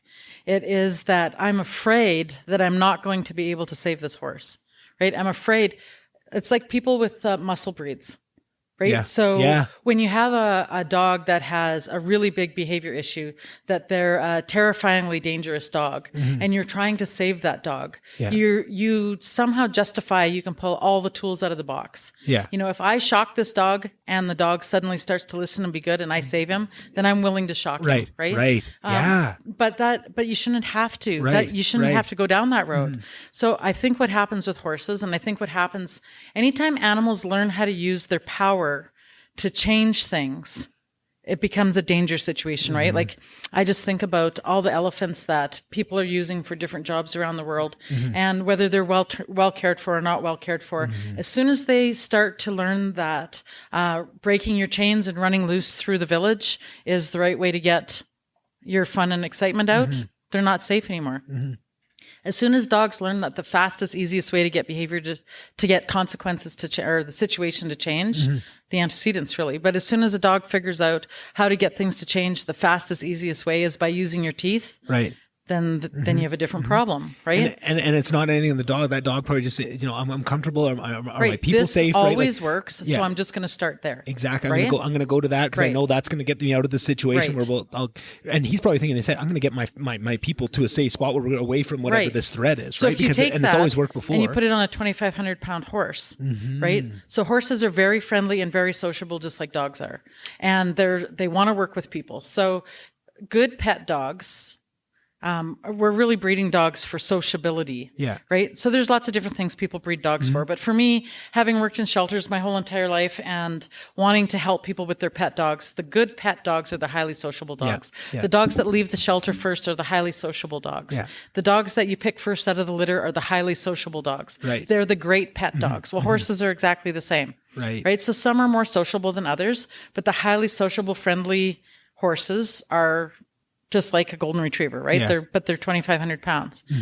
And there's I think an underlying fear with people that when you have them and you love them, that you have to be able to make them safe no matter what the cost. Right. Right. Right. And if the only way that you know how to have them be safe and get to spend the rest of their lives with you is by using force, then people are willing to do that because they don't want to lose the animal. Right. Right. And it's just like you saying, we loved this dog. Yeah. We weren't always nice to her, but she knew where the rules were. Yeah. Right. But we loved her. I have no doubt that people that are using a lot of punishment and training love their dogs. Right. They want the best for them, the same as I want the best for them. They're just going about it in a different way. Yeah. Right. There's no doubt about that. And just like you're saying, if they can learn a different way and they can see that it works, then they can start to adopt a different way. And Right. with horse training, they've done the same thing as dog training. They've gone there's still lots of you must or else. Yeah. There's no doubt about it. And there's starting to be more, you must and I'll reward you. Yeah. Right. But it hasn't gotten to, maybe sometimes the horse gets to have a say. Yeah. It hasn't gone there yet. Yeah. Right. But it's starting to, which is cool. Yeah. And I wonder, like we talked about with dogs, of taking that off the table and forcing the constraints of just, we're doing this all positive, and the where that forces you to go in terms of building relationships and understanding what that's done with dogs and how much better understanding we have of dogs and how they, and more importantly, how they relate with people. I wonder if there's a whole revolution coming with horses. I already am arguing my point in my head because I feel like horses, for whatever reason, maybe I'm having a whole argument in my own head. I was going to say, because I feel like that would have already happened. There's probably people out there that have that deep connection with horses, just because it seems like the human horse connection is a different kind of connection for some people. I'd say in general, if you just polled the world, dogs are going to come out. Everybody loves But it's just like me switching from horses to dogs. It's because it's easy. Yeah. Right. It's accessible. They fit in my house. But when you look at the far pole of if you look at the far pole of dog lovers, just, I put myself in that. I love dogs more than, most things in the world, but that's nothing compared to the people I know that love horses. That is a different kind of love, right? So I'm thinking in my head, there's probably a lot of people out there that have gotten to that place on their own where I've just tried it. I'm going to see what I can get to with this horse, of just building that relationship. No punishment, of just trying to see what that is. So I'm sure that's already there with horses. But now that's a whole thing where if the whole dog industry is switching towards that and everybody's getting that, I wonder if it's just going to be a point where the horse people that get it start to get it, and it starts to create a disparity of, and maybe that's what changes the thing. If you see what you can get out of it. Right now, the positive reinforcement people in the horse world are on the fringes, right? Right. And which is probably what started with the dog stuff too. Yeah, it is. And now, so there's more of a balance now with the dogs. There's as much positive reinforcement available as there is punishment available, but my bubble, and I mean, I don't have such a big ego that I don't realize this. My bubble is the positive reinforcement. I want to live in that bubble. Right. I don't want to go to things and watch people hurt their dogs. Yeah. Right. Yeah. I don't want to be part of that community. So I'm not part of that community. It's not that I don't feel I have stuff to learn from them, because I think I honestly, really honestly feel like you can learn from everybody. Right. And so maybe I just learned that I'm never going to do that to a dog, but there's probably bits and pieces of things I'm going to learn that I'm going to use more effectively as management. Right. I can learn stuff from anybody, but I just think that for it to become more that people are thinking about it going to reinforcement more than punishment, I think that has to be it's a personal journey, right? Where we had a big setback in dog training was Caesar Milan. Oh, really? Because if you watch Caesar, and Caesar's good at being Caesar, so I'm not slamming. Yeah, he's Caesar, got his own. But Caesar coming to the masses and people thinking that is the only way to train dogs, right? And that is the way that you communicate with dogs, and that you have to be the alpha to be able to train dogs. That set dog training back 20 years. Right. Yeah, really, because that was. And it's funny you say that, because that was one of the first things we talked about, because I think when we first came there, we were trying to give you the download the first day on what it is. It was kind of like, like it seems like Ahsoka realizes I'm the alpha, like doesn't really do, like she won't try and pull the same stuff that she does with Alyssa. And you said right away, just get the alpha out of it. Get that out of it. Like it's not really how it works. And that was good because so much of my ideas of what it was based in that framework of the alpha and stuff. And it definitely, what we noticed too of when Alyssa went to Winnipeg for 2 weeks there and just came back, it was like her behavior while she was gone with just me was very much like she wasn't ever nipping at me, jumping at me really, or very rarely. But as soon as Alyssa came back, all those old behaviors came back too, but just with her. She wouldn't. Right. But then after a couple days, she'd try it with me too. And I'm, what that? Come on. And she kind of reckoned, okay, no, it doesn't work with you, but we'll still do it. And now after a couple of days, it's kind of settled off with Alyssa too, but it was so funny to see just what she thought she could get away with. It was so much different, right? Of like that. Well, and really, if you look at it, then you got to ask yourself, why did this escalate? Like, are her stress levels higher? What is it about the two of us being in the same space that causes her to be overtired or overreactive, right? So there's lots of things going on relationship wise that you're not even aware of, because you're only looking at the behavior, right? So she's cute. That's really, she's really adorable. Oh, I can't even handle it. I know.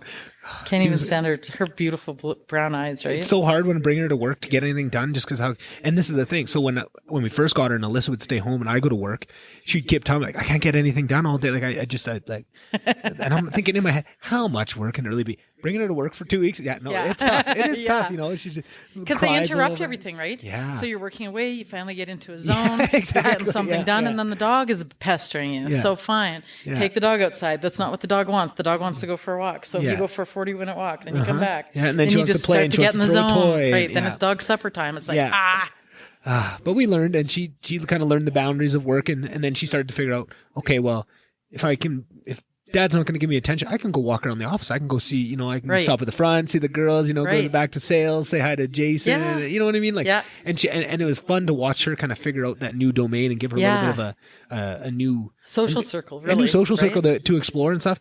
And then bring her over to the shop. And one of my mechanics brings his dog every day, Charlie, who is the best dog. I fucking love Charlie. Awesome. Usually and I don't know if my dad's going to hear this now, but when Charlie first started coming to the shop, I thought, ooh, I love that person because it's a dog to play with. But safety wise, all the other wise, probably shouldn't be bringing the dog all the time. But I just loved having him there all the time. I just kind of didn't say anything, right? So I knew that Charlie's just the best dog, just so kind hearted, but big and goofy. But the first time I brought Ahsoka over there and they started to play.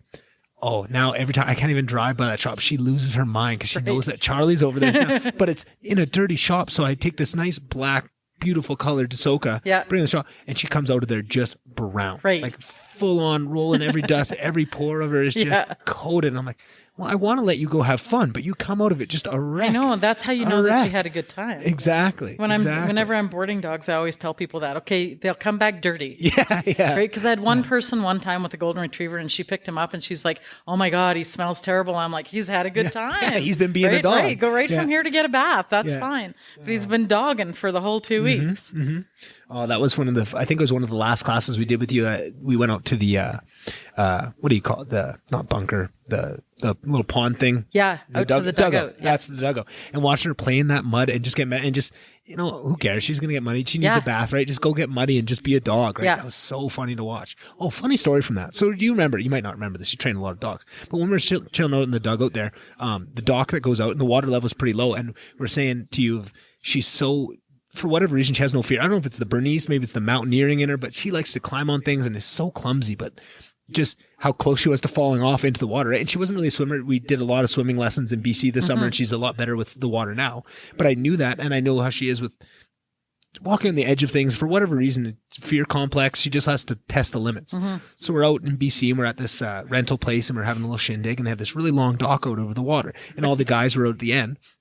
And it's a pretty big drop, probably, I don't know, 6 feet dock to water. And I walk her out there on the leash and I get close to them and I just said, okay, I'm going to let her go, but everybody just be careful because she's going to fall in. Right. She only walks on the edge. She's dumb. She's going to fall in, right? Saying that, hoping that it's just the jinx that if I say it out loud, it won't happen. Right. 6 seconds later, walking along the edge, and I just say to everyone, I say, watch how she walks on the edge. That's what's going to make her fall. She's so goofy. And she did that at your place too when she almost fell. Sure enough. Bloosh, right in the water and freaking out. So I had to jump in my clothes and go save her. I'm like, but it just brought me back to that dugout. I was like, she does this every time. It's just where she walks. Well, actually poodles are super, super, super athletic. And it's kind of when Doodles started coming out, everybody was like, why don't people just get standard poodles? Like they're the same dog in a different color really most of the time. And standard poodles are really athletic. Like for years and years and years, they've been the Cadillac of sports dogs. Really? Right? They're fantastically athletic and super, super smart to train. Really? So probably a lot of her athleticism and her willingness to try new things is coming from that. From the poodle side. Right. And poodles seem like it seemed like growing up, poodles were kind of a very niche breed that it seemed like, they get this kind of she. Yeah. Right. They have this kind of this from wherever it comes from, movies to Hollywood, who knows? Yeah. But they always kind of had, whatever mindset. But now, once you put it in a mix, they lose all of that, but they get all the amazing qualities that were, like you say, always in a poodle. Because my auntie and uncle had an amazing standard poodle that was just Soleil, and she was awesome. And I love this dog. Such a good temperament, like cute and cuddly and soft and everything you'd want in a dog. But it's just funny how the social zeitgeist around breeds, and you see this all the time, and you can probably make that point a lot better with some of the quote unquote scary breeds, right? And it always goes in, it was Dobermans for a while, then it's pit bulls, then it's the other one, whatever, and it kind of goes strong breeds. Right, exactly. And it goes in that, but it's amazing what just perception can do for a whole breed of dog. Well, it is that because, has nothing to do. most of those breeds are total big sucks. Yeah. It's just the problem is the size of them, right? Right. So if you have a toy poodle that's snapping at people or a chihuahua that's snapping at people, it is not as big of a problem as a 140-pound mastiff that's snapping at people. Right. Right? It's a completely different problem. Well, that was just yesterday we're out for a walk, me and Alyssa and the dog, and we just see this other dog coming up, not looking very friendly, and a younger kid, maybe 13, 14, strong looking kid, right? He had no shirt on, jacked right to but he's struggling with this dog, and it's pulling him, and that dog is like full teeth out, full, the big bark, like I'm about to eat you. Shouldn't be getting walked by a kid. Exactly, and that's what I said, and he had the confidence that he knew what he's doing. He didn't seem worried, but it's just like, I can see that dog getting away from me, and Alyssa and I just said, I'm just going to pick the dog and walk away, but it's like, man, like, I can't imagine being an owner. Like it's easy to be on the other side of that and to feel the fear, because growing up, I got bit a couple times by dogs, and for how much I love dogs, I have a really big fear of dogs too. Like I have a healthy respect for what they can do, and oftentimes I have to. It's purely my love of cuddles and cute dogs that gets me over that. But every time with every new dog, big or small, I have to get over that initial fear. Right. And usually it's just me forcing me to, like, I hate it every time putting my hand out to get sniffed. I hate it. Yeah. It's something in me, but I know I have to do this because I want dog pets. I'll tell you what, that actually, when we're teaching people about dogs, not putting your hand out is a better choice. Yeah? Yeah, people do that. And it's not really, so you know what? Your dog sees mostly with her nose, right? Mm-hmm. So if she was outside and she suddenly came in and there was 10 of us sitting in here, she walks in the room, and the same way you look around and you can make assessments about people, as soon as you walk in, she can smell that. Mm-hmm. She can smell that Sue didn't have enough sleep last night. She can smell that you were drinking all night. Yeah. She knows as soon as she comes in, her nose tells her everything that your eyes tell you. So there's absolutely no reason to have to stick your hand out for her to be able to tell who you are. Right. So, and in fact, they can already smell you. Right. That's just really a primate thing to do. Right. Primates put their hands out, but dogs don't put their hands out. Right. Dogs don't go, hey, here's my most vulnerable body part. Go ahead and sniff it. Yeah. Right. So if you just stood there and you ignored dogs until they start to engage with you, and then you move down to their level, that's actually safer. Right. Yeah. So you can stop putting your hand out, right? That makes sense. You can save yourself. And then you're going to get a really good idea whether you feel safe around this dog or not. Right. Just from the dog sniffing you and whether or not the dog is actively trying to engage with you. Right. Or actively trying to avoid you. Right. You can get a pretty good idea right out of that. Yeah. And I found that I'm always worried because I always heard that, dogs can smell your fear, right? And knowing that I have a healthy fear of dogs, I was worried about that because I always worried that what if there's a dog that would really love me and would let me pet it, but they can smell my fear. And for that reason, that's what's in between us. And I always find like the putting the hand out, even though I know I hate it, it's, you know what? This is me being brave. And it's telling myself, I'm not afraid. Right. This is okay. This dog's going to, this is going to be positive. I'm almost trying to but in a way that works for you and doesn't necessarily work for the dog. That's exactly what I'm saying. I think that's 100% for me. It's just me forcing myself. But that's I'm not maybe scared. why you have that fear feeling, right? Is because you know that this may or may not go well. Right. Right. So if there's another way to do it where you don't have to. Yeah, no, and now that you say that, that makes a lot of sense. But I think probably where that come from is much more for me than it was ever for the dogs, right? Like it was just to force myself into that. And it's almost my level of taking me out of that fear and just know this is okay. Things are going to be fine. What makes you good with dogs, though, what makes dogs like you is that you do have that healthy respect, right? That healthy little bit of fear. Because for a long time too, you get in this kind of space where you think that dogs are your friends, right? Horses are your friends. The animal you're working with at the zoo or whatever you're doing, that they're your friends. Right. That like people that are stupid about being in with a group full of wolves. Yeah. Right. Or the guy that lived with the grizzly bears. Oh yeah. Right. Yeah, like, well, I live here with these guys. They're my friends. No, they're always bears, dude. Yeah. Like they're always going to be bears. Yeah. They act like bears. They look like bears. They're big like bears. And dogs are the same way. And every once in a while, something will happen that reminds you that dogs are always dogs. Yeah. Right. Yeah. And it's good to have that always in the back of your head that no matter what, they're going to act like dogs. So seeing that dog come down the sidewalk, dragging that kid along with all of its muscles out, all of the dog's muscles out, all of the kid's muscles out, picking her up, great choice. Yeah. Right? Because why would you wait to see what happens? Exactly. And that was kind of, and he kept saying like, sorry, and just kind of getting pulled closer and closer. And we're just like we're trying to walk and let's walk this way. I said, I'm just going to pick her up. Let's walk further down. Then I'll put her back down. We'll be fine. And her the whole time just wanted to play. Even though there's a dog literally gnashing its teeth in her face, she just is wagging her tail, wants to, do you want to play? You want to play? Right? Because she has no sense of fear. Right. Like, well, not she's even, a puppy. She's okay. Maybe and that's she trusts you. Yeah.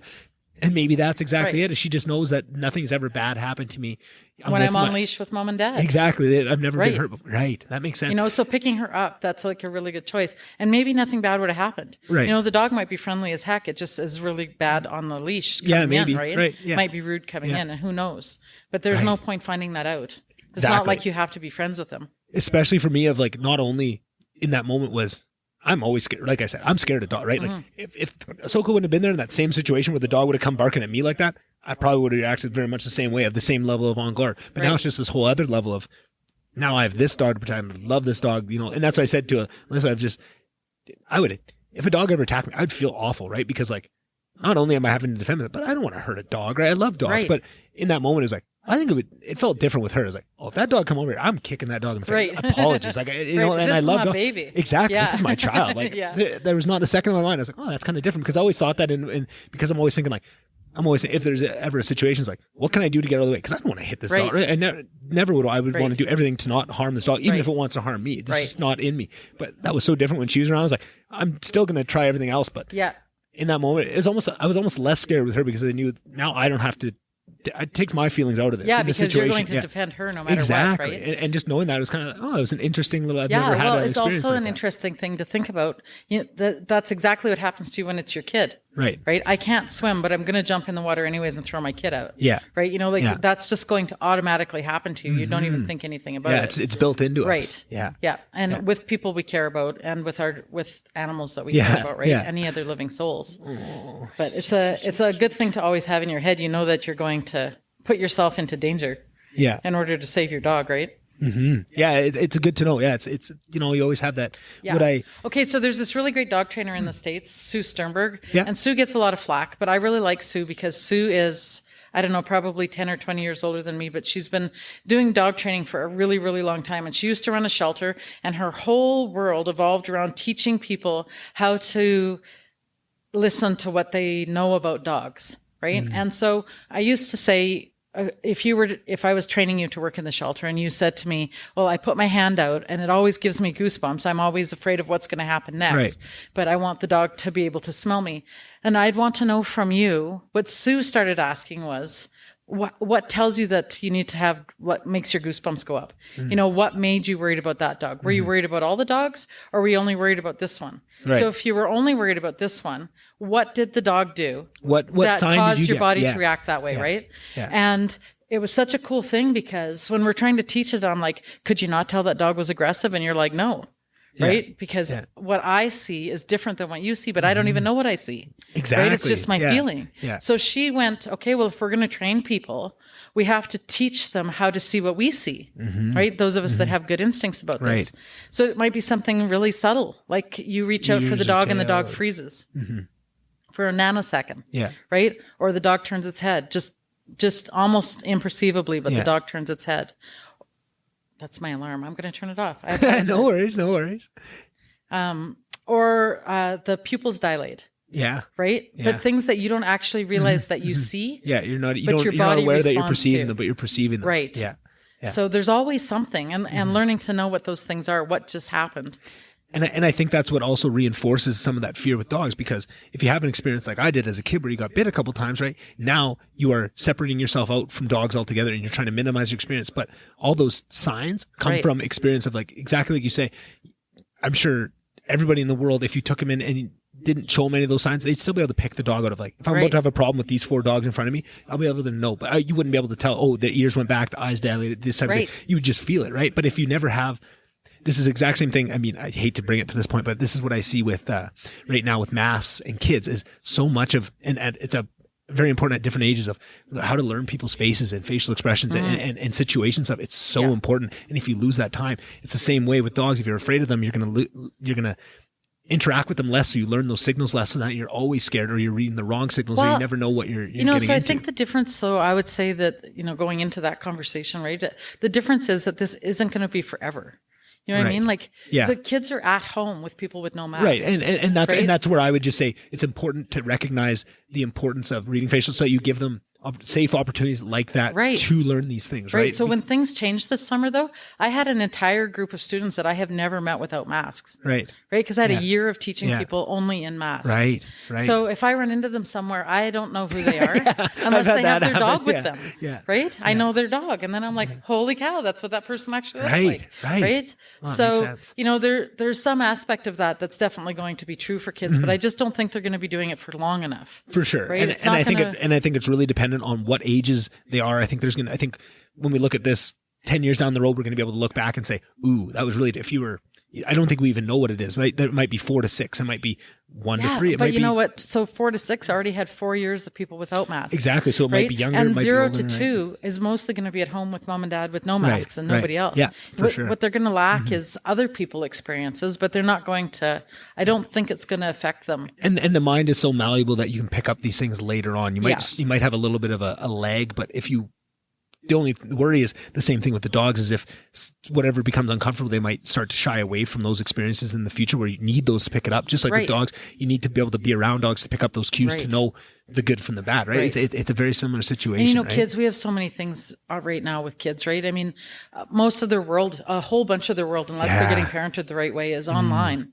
And that socially isolates them too. And it's addictive, right? There's all these things we're finding out about their worlds online that are going to affect them way more than whether or not somebody wore a mask for a year and a half. For sure. Yeah. Sure. Yeah, no, it's something to look at all the things stacked up against kids. But on the flip side of that is just how amazing human beings are, and how malleable and Resilient. how resilient we are. Yeah. Like that is the other side of it, it's easy to get bogged down on all the negatives and to see what's up against them. Even, here we are, we're in Alberta. We're pretty resilient anyways. Yeah. Right. Yeah. And we're like, Resilient we're bunch. brilliant we're just going to evolve.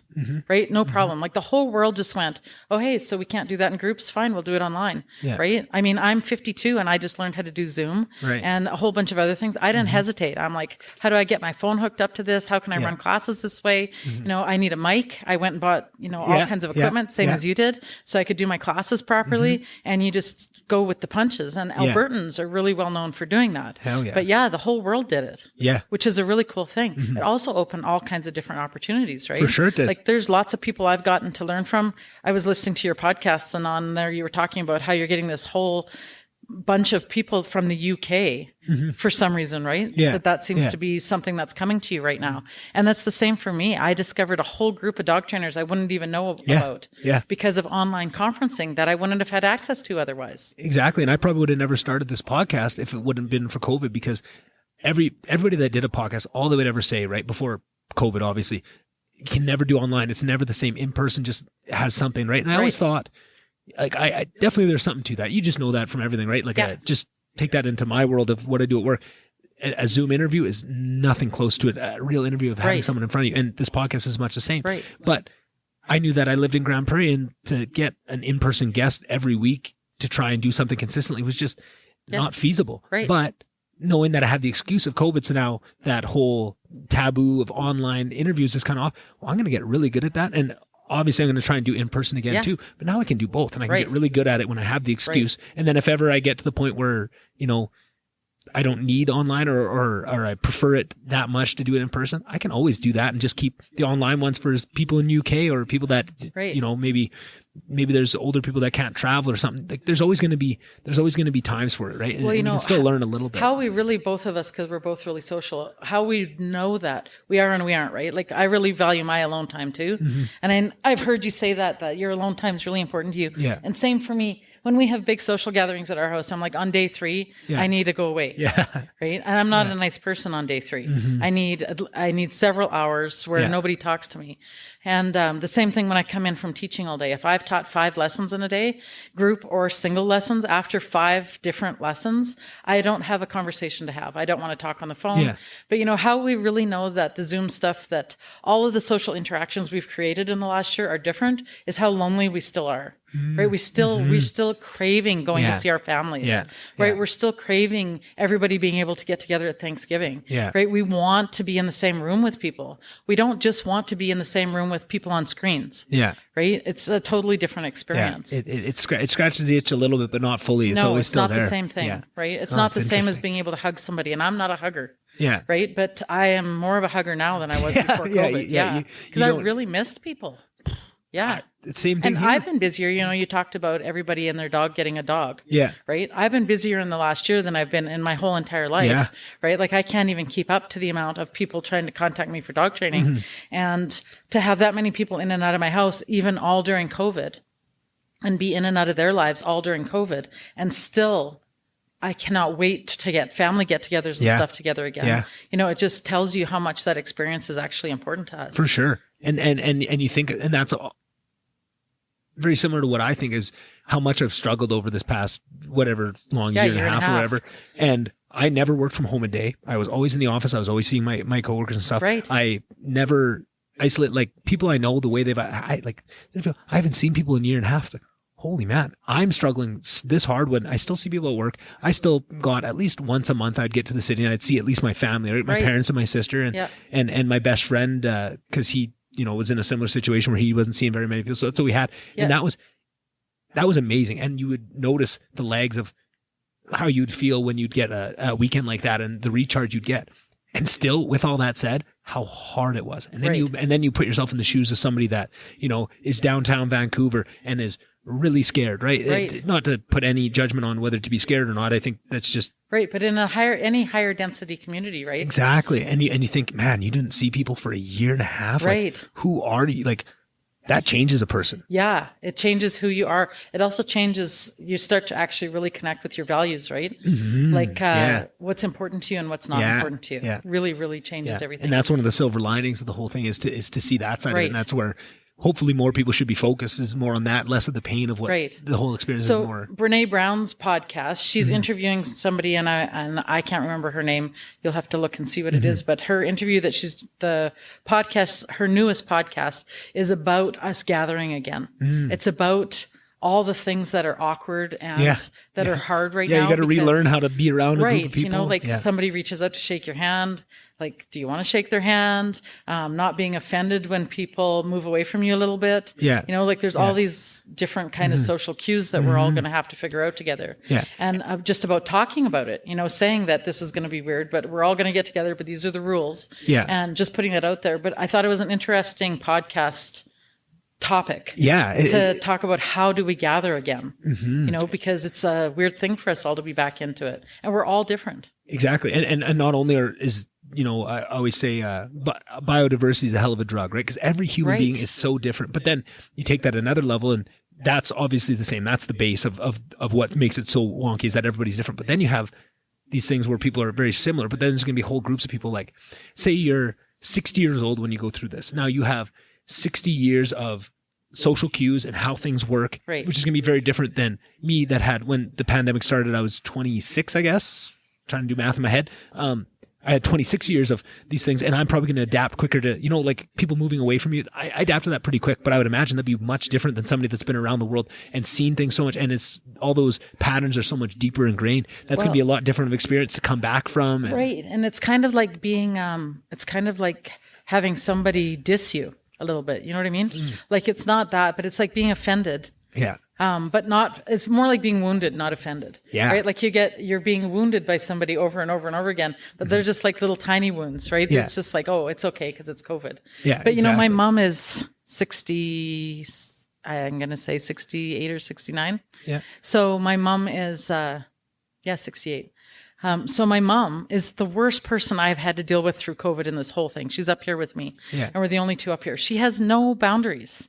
So like, we're in Safeway in the middle of COVID, and there's some young guy looking at his list, and she asks him if he needs a pen and hands him her pen. Yeah. I'm like, and then he hands it back, and then she's using it, and I'm like, Mom, like, we're in the middle of a pandemic, right? But she never closed herself off from people ever in any way. I found most of the I would say 65 plus people that I know, like my grandma, same way. Like, and what she said to me that really rocked me, it was just like, I don't know how much time I got left. I want to enjoy. I don't want to live, you know, and I know that that's a risk. And when she said that, I was so on board, because before she had said that, I was lock grandma up, you know, nobody talks to Ami, nobody will see Ami. As soon as she said that to me, I was like, you know what, Ami? You let me know what you want. And I feel like I was one of the people in the family that was more on her side from that point. And there were still lots of people in the family, and we had people all across the spectrum that were on different sides of it, which is good, because then you get the balance. But I think she really liked having somebody that was on that same page with her, at least that understood, even if in reality she didn't get to maybe live the life that she wanted to live, that I would let her live, because she has to also balance everybody else. But I think just to know that someone was in her corner like that all the time, and she'd bring those stuff up, like, we can do it. It really makes you aware of how much decision making we make based on fear too, right? Yeah. Which is, you know, we want to keep her safe. And so to us, it seems reasonable. But she's like, no, I'm not making my whole life choices based on fear. Right. And same with my mom. And I admire the fuck out of that, really. Like, I know it's not maybe the smartest thing, or I don't know. I love that. I love that in people. And I love that people have that. My mom has been, you know, really resilient through all of this too, right? Yeah. And she teaches kids, so she really misses being at school and misses being around the kids and everything. But it was like following a toddler through Save On. I'm just like, oh my God, Mom, quit touching everything. Yeah. Right? That's funny. Yeah. But no fear. But that's good. But I think I think also the people that have a little bit of that in their life, maybe it's their grandma, maybe that's one person. I think that's healthy to have a little bit too, because then once we all do get on the other side of this, if you have pieces of that the whole time, it's going to be less of a transition, because you didn't get totally separated out from that world. You had little pieces holding you into it. And I think that's good to have. Yeah. Right? People are so quick to demonize if people don't match exactly how they feel about this situation. They really have a lot to say about it. And I think it's good. What you really want is a mix of all these different types of people. That's going to help you so much when you go on the other side of it, because you're going to be in a world of hurt. If you went full on into this, like you are that person that is, hasn't left their house and hasn't talked to anybody, you probably could benefit from somebody that's maybe not completely on the other side of the spectrum from you, but somewhere maybe closer to the middle, right? Okay, so this is what I want to say though about this. This brings me to part of the reason why it's hard for you to stay in Grande Prairie is because of your acceptance of biodiversity. You know, your willingness to see how all of the pieces are important instead of being trapped in my piece is the most important. That's a tough trap. Yeah, and up here there's a lot of that. Right. I just find, I don't know, I grew up here and then I lived in Calgary for almost 20 years and then I came back and I didn't think that it was that narrow-minded. I'm like, it can't be as narrow-minded as I remember it to be when I was a kid. Right. But it is. Right. And when you see things openly, you know, two things happen. You want people to see things that way. You want people to be accepting of each other. And part of the reason why there's so many different people here in Grande Prairie, I think right now is to start to make that change. Right. So there's more of an evolution of thinking, but there's still a lot of very close-minded, small thinking that goes on in a small, isolated community like ours. Right. And it's hard to live in when you have a very open mind. Right. And I see that too. And that was very similar thing. I grew up in Slave Lake, Alberta, which is that to a T, right? Then you also get exactly what you just said, but you get the small town politics too on top of that, which is a whole nother, and everything's double-edged. Everything has good and bad. And I was so amazed by looking back as an adult, looking back on what I got from growing up in that small town. And, you know, I mentioned on the podcast a lot, but, you know, when you're around that hockey rink, which is where everybody in Slave Lake pretty much lived, you had parents, you know, like you had parents all over, but then there's parents where you don't even know their kids that well, but they know your parents and they're going to treat you and give you a smack on the back of the head if you're misbehaving in that. And what that creates and just that kind of the shared values of what that creates really builds something too. So you get the two sides of it. But one of the biggest things I'm realizing now is, first of all, thank you. I'm trying to get better at taking comments. I appreciate that you see that in me, that I can look at the world that way, and I really try to focus it. But the biggest thing I attribute that to is A, my parents, but then B, travel. Right. My parents were big on travel, and they took me around the world, and I'm so thankful for it. And I struggle with that one because I see the power that travel is, completely besides all the fun and amazing things it is. Travel gives you such a good perspective on life. And you know what? Everybody that's worldly says that. So when people, like anybody that's famous, that someone asks them in an interview how they came to this perspective, they're like, travel. You know, you need to travel, right? You need to get out and you need to see other parts of the world. So I always joke that I was not well socialized as a puppy. We never left Grande Prairie. Right. My grandparents were in Red Deer, so we went to Red Deer. And I had grandparents in just outside of Toronto and Brampton. So we flew to Brampton. But we didn't go anywhere else in the world. The first time I saw the ocean was the day before my 30th birthday. Wow. Right? Like we never went anywhere. And so I agree with you. My daughter, her dad has lived all over the world. And since she was 7, she's been flying as an unattended minor to wherever the heck he happens to be in the world. So she's like cool as a cucumber in an airport. She loves people of all different kinds of people, all different cultures, right? And she's not afraid. Right? She can go anywhere and she can fit in and she can meet people and she's well socialized that way. And so are my niece and my nephew. On this side of the family, they're the same way. So I think that they got to travel more. It made a really big difference. Right? And it's tough because you see the impact that traveling can have and how special it is, but it's such a hard thing to bring to the world. Like I've tried to argue this on the podcast before, and I don't know how to do it or where you'd find the money, but I almost wish there was a way that a country like Canada, if you have it, where there's some sort of exchange program where at least part of the curriculum growing up, if you get through, you know, K to 12 in Canada, you travel somewhere. And maybe it's an exchange program where people come to Canada too. Maybe it's different every year. Even to a different part of Canada. Right. Let's be honest. Even that.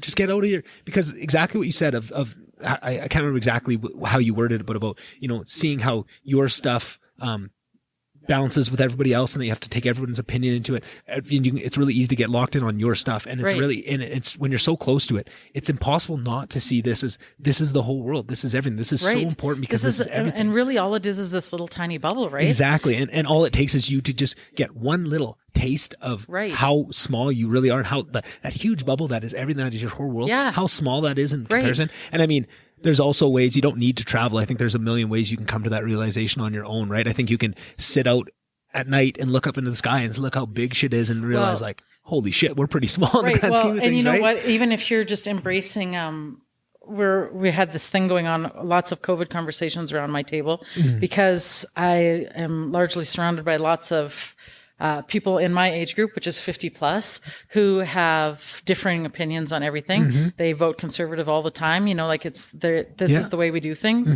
We've always done it this way. We don't know why we do it, but that's what we do. And they're not really thinking outside of that box. So because we've had lots of conversations that way, I'm really hyper aware of what else is going on in the world, right? I want to be aware of that. I don't want to be stuck in my bubble, right? So they were giving me a hard time because I always watch the news. I'm like, I watch the news so that I'm not throwing magnets at people to see if they got vaccinated or not. I want facts. I want to understand the why. I don't want to just go with Jimmy said that this is what happens, so this is what happens. Right. And just having that completely different big world view. So yeah, you can get it on your own too, but you have to want it. Yeah, it's a mindset of trying to look at the world through that lens, and I think that's a healthy mindset. I think it's only going to serve you if you look at the world that way. You can always there's always something bigger. There's always a bigger fish, right? Well, whenever it doesn't happen very much anymore, but whenever my ego used to get really out of hand. So when I was living in Calgary, I was running a really big dog training business, and I was doing a lot of big name dog training stuff. So in my dog training world, I was starting to be somebody, and then I dropped out of it because I just didn't feel like that's the direction that I wanted to go. Right? I want to help people with their dogs, but I don't feel I need to do it on a National Geographic scale in order to have an impact. Right? And that might even prevent the real impact that you could have. It does, because I know myself, so I know my ego will get completely out of hand. But when I started to look at that, I'm like, really, even at that stage, even at as big a stage as I got to, who am I? Nobody knows who I am unless they're on this stage with me. Right? And when you start to realize that, and you realize that the only people that know that you're famous are the people who are in your industry. You're not really that famous, right? Nobody else knows who you are. It's not making your message more or less That is such an important lesson, hey? Yeah, it's like such a big thing. I had the exact same thing when I went to university. When I was in Edmonton, I lived in Lister Hall, which is the residence there, for 4 years, right? All 4 years of my university I spent there. It's the best place on earth. I love that place. It has such a special place in my heart. But from the second year on, so I always had this plan, right? Because there's these little positions you can take, like you're a floor coordinator, all these things. Right. But there's also this dodgeball league that was everything to everyone. Everyone loved this dodgeball league. Everybody played, awesome. Right? It was awesome, right? And it's hard to explain to people just how serious we took it and just what a cultural epicenter it was of this whole residence. U of A is its own thing, though. It is. And right? then people don't understand that unless they're in it somehow. And U of A is, and then Lister is a whole different beast within that. And then this dodgeball league is just the culmination of everything that makes, anyway. Yeah. So from second year on, second and third year, I was, I applied and got hired on to run that dodgeball league. So I was a Lister Dodgeball League executive, right? So within that bubble of those 18,000 people, whatever Lister is, you were something, right? Right. But that does not extend out beyond those walls. And that lesson is one of the biggest lessons I took through my whole university, is just of getting up on that high and kind of riding and getting high on yourself. Right. And that crash of realizing you are not, and why are you treating people this way? Why you were brought up never to treat people differently. Your parents raised you to never, whether you have $1 million or not a pot to piss in, you treat them the same. This is so not who you are. Nothing is exclusive. Right, exactly. And that lesson was probably bigger than anything else I learned in the classroom. That whole degree was just exactly that lesson too. And I think everybody learns that lesson at some point, right? No, not everybody does. Well, sure. Yeah, that is very fair. Yeah, no. That is very fair. You're wrong. If you're going to learn that lesson, you're going to learn it everybody's going to learn it at a different point in their life, or never at all. Right. And you hope that you learn that lesson nice and early, or maybe you never even have, maybe you can learn it from somebody else. You can really experientially. I feel like it's one thing. There's so many cliches out there of like just these things that we're supposed to do, and they're cliche for a reason. But because they're cliche, they don't hit the same way, right? When you hear, treat everybody like you want to be treated, those are just words, because there's no impact, there's no story, there's no perception, and that's why it's so hard for people to learn these lessons. It's some people get bogged down of like, oh, how did I fall in this pitfall? It's so cliched of like everybody does this, and it's because it's never been conveyed to you. You've never experienced it. You've heard it, but you've never experienced it. And that difference between experiential learning and just like verbal learning is so huge. And that's what I love. That's what changed my life when I found podcasts, because now podcasts, it was a long form conversation where you're not just getting these cliche, just these words on like a 5-minute, section on the news. It's really in depth, and they're going to talk about why, and they're going to tell you their own personal story of, I fell in this pitfall, and I'm not just going to tell you, not going to tell you how and why. And you learn so much more from that. And you can learn from others. Right. And I feel like that's what I enjoy. Like, if we talk about that lesson of learning who you are, and that of just, you can reach all the highs, but when there's always another layer you can zoom out and you're nothing again. Right. I feel like maybe somebody will hear this, and hearing it from my point of view of how I learned that lesson and your point of view how you learned that lesson is it maybe not stop people from learning it themselves, but maybe they'll recognize it sooner. Right. Maybe that's a week sooner, right? And maybe they've been in this position. Maybe they won't be afraid to learn the lesson. Exactly. Like that's, I think a lot of people don't do things because they don't want to. They're afraid that this will happen, right? Yeah. Like, oh, Tammy had to hit bottom for that to happen. But you don't have to hit bottom for that to happen. Right. You just have to be willing to learn the lesson. Yeah.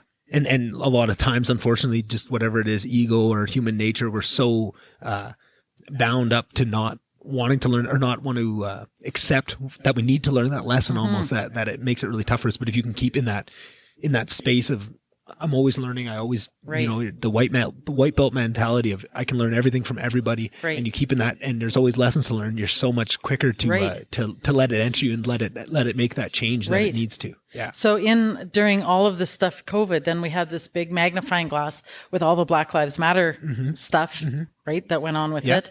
And then also for Canadians, really, it's been a bigger impact on me is all the things that have happened with Indigenous people, right? And so we have all of that under this giant magnifying pressure cooker of COVID. Yeah. And it kind of makes it all bigger in a different way. But it also gives us a chance to have it on a bigger scale, right? Like we get to learn about it where we might not have got to learn about it before. Right. There was so much noise before there was COVID that we might not have heard it the same way. Right. So that's going to help us all get to those places a little bit faster too, I think. The people who are willing to learn. Yeah. And it's always going to be that. Yeah. There's always, and that's the thing that I get frustrated by with both sides is it's easy to get frustrated with these people that don't see the world the same way. But nothing helps to just call them names or demonize them or villainize them in all this way. You're not bringing people over. And if you think, I don't even want to pick a topic because they're all so hot. It's like right fighting, right? So there's no point in right fighting, right? There's no point in saying what I struggle with is that it goes both ways. So I hear what you're saying. Yeah. So both sides do it. Yeah. Right. Because for me, I'm like, oh my God, how can you be so close-minded? That's also not listening. Right. Yeah. That's also not seeing their point of view. That's also not going to get them across. Exactly. Right. And that's where I see of if you say, how can you be closed-minded, whether that's the right talking about the left or left talking about the right, how can you not? I can understand exactly how they can be that closed-minded. Like if you're on the left, I can imagine exactly why you'd believe these things and why you're this scared and why that all makes perfect sense to me. And I think it's fraudulent to admit that you can't see that because I think it's pretty clear. Yeah. And I think it's the exact same way on the other side. Yeah. How can these guys be so denying of science? How can they not trust these people? I think there's a lot of reasons, if you really sat back, a lot of reasons why people don't trust the government. And I think there's a lot of reasons they don't trust. They've been just clear lies and disinformation that has come from the people that are saying it now. They've blown that trust. So I can sit here and I can see both sides and see how they get there. What I can't see is either of you saying, I can't see at all how you'd be in that point. And that's what frustrates me. And that's what shuts out everything down is you're not bringing anybody across to your side, whichever side you're on, by that mindset of just, I can't even. I'm right and you're wrong. And that's exactly. And I don't even want to spend any more mind time on, or any more brain effort on it, on you. Right. And okay, well now you're just leaving them. If you do truly believe what you believe, so you're just going to leave those people, right? Like it's often before, if you would have backed this up 30, 40 years, religion was always the view that all these arguments would be argued through, right? And when you look at it through that religious standpoint of now, if you believe all this stuff, right? And I feel like this is another point where people say, I cannot even wrap my head around how somebody would even be religious, right? It's like, okay, I can kind of see that. But if you can just get the very basic concepts of what they believe and what they think, sure, they want to help you, right? The conversion stuff is annoying. Sure, I can see that from your point of view, but also if they believe you're going to go burn in hell somewhere and they want it, they care about it, can you not have just the slightest bit of compassion for where they're coming from? You might think it's silly and nonsense and all that. And I'm right there for you. I'll be with you. That's okay too. But just to have that little bit of compassion that allows you to see where they're coming from, we're going to be so much closer. And it actually, at least leaves the door open for conversation, because if you're in that point where I'm not even going to give you the time of day, now we can't talk, and you can't be shifted or swung to either side. That's right. You have to leave that door open all the time. You should be able to talk without having to swing, though, right? Exactly. And that's the thing. Like, we should be able to sit and talk about it. You and I don't even know about each other's social beliefs and stuff. Right. But we could sit and have a conversation about them and not be offended about each other, right? Exactly. Because we're just having a conversation about it. It may or may not change the way I see the world. But if it doesn't, it's no skin off your nose. Exactly. Right? Like, it doesn't make any difference. And I think people get so caught up in, I think we communicate digitally so much a percentage of the time now. And that is different rules. There's different rules of engagement if you're on Twitter with somebody than there is. But people get so caught up, and that's what they think they're so out of touch with what a conversation like this feels like. Like you say, we don't know our political leanings from that, but we can have a conversation. But I think when you live in that Twitter world and that online, where you think it's a everybody's firing their guns and going for the throat and stuff, you're worried, oh, I don't want that to happen, right? That'd be pretty scary. It's already scary enough that it happens online. If that's going to happen in real life, I'm just going to avoid it altogether. I'm going to build up all these. I can build up I don't even have to build up. It's built for me. I just need to say these points, and again, right and left. They're both, you just say these points, you hold these beliefs, and I don't ever have to argue. I don't have to ever risk that. But that puts us into a really bad spot. It does. And you can't learn anything when you're like that, right? You can't learn. There's no learning going on. So, when what's always interesting to me is how, well, for me, everything's always about dogs, but it comes back to dog training for me, because there's a big left and right in dog training right now, right? Oh, really? There's the positive training people and the punishment training people. Okay. Both worlds are just as big and just as busy.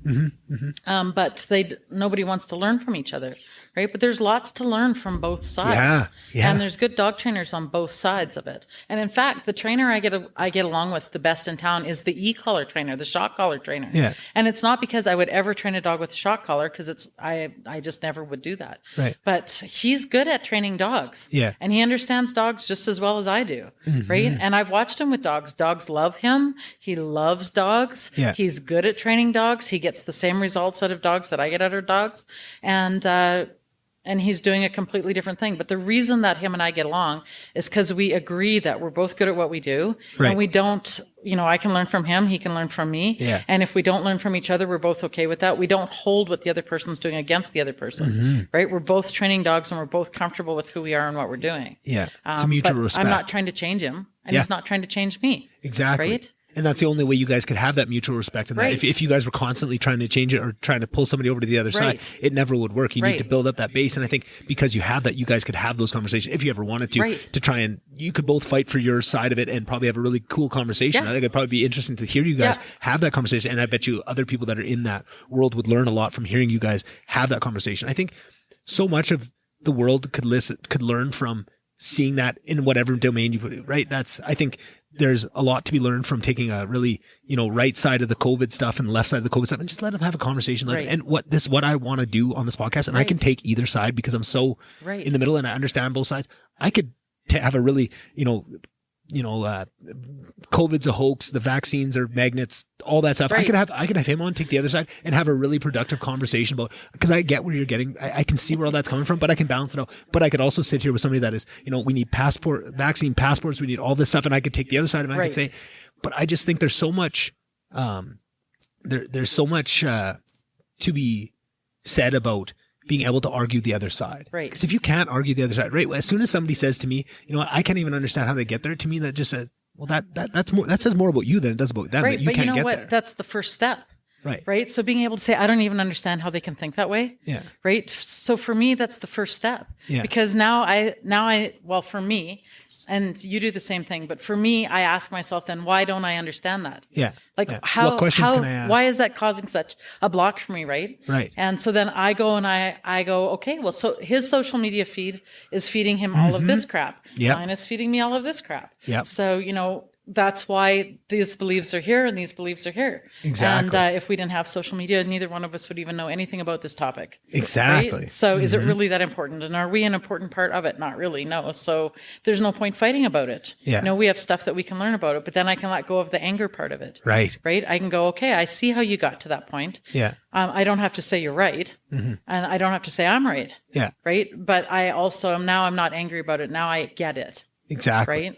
And I'm glad you brought it up that way, because I think social media is one of the biggest pieces of it. Of every time somebody says, well, I can't even understand how okay, well, take that person's phone and scroll their social media for 5 minutes and then tell me you can't see how they get to that point, right? And or switch phones and look at it, and you both should be able to understand that. Yeah. And that's where the biggest lesson, the meta lesson above all that is social media is really important of what you're letting in, right? And that was something that I was already doing before COVID. This just kind of ramped this up. But what I was starting to recognize when I started finding podcasts of, these are really honest people that are no ulterior motives. They're just trying to convey their honest opinions on things, right? And it's not motivated by anything. And that was so refreshing, because so much of, anything on, mainstream media and stuff has so many factors at play. There's their opinions, there's their side, there's their, who's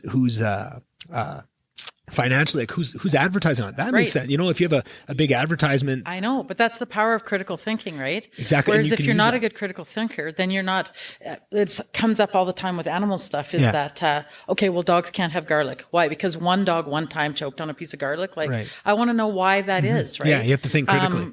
Dogs have to eat food that has grain in it. Why? Who says that? Where did it come from? Dogs can't go out of the house until they have 4 sets of vaccines. Why? Yeah. Who said that? Where did it come from? Yeah. Where's the proof behind that? Who paid for the study? How many dogs were in the study? Right? How many different breeds of dogs were in the study? But really, who paid for it? What was the question they asked at the beginning of the study? Exactly. Right? So if we were trying to prove that this happened because that's the information we're going to have. And that's the same for everything. And that's music to my ears to hear somebody speak like that, because I feel like that's there's been throughout this COVID stuff, there's been an attack on a lot of things, but I'd say critical thinking, for my money, that's the biggest thing that's been attacked, right? You could say it's free speech. You could say it's this freedom or that freedom. To me, it's critical thinking because, and it's both, and again, it's both sides, right?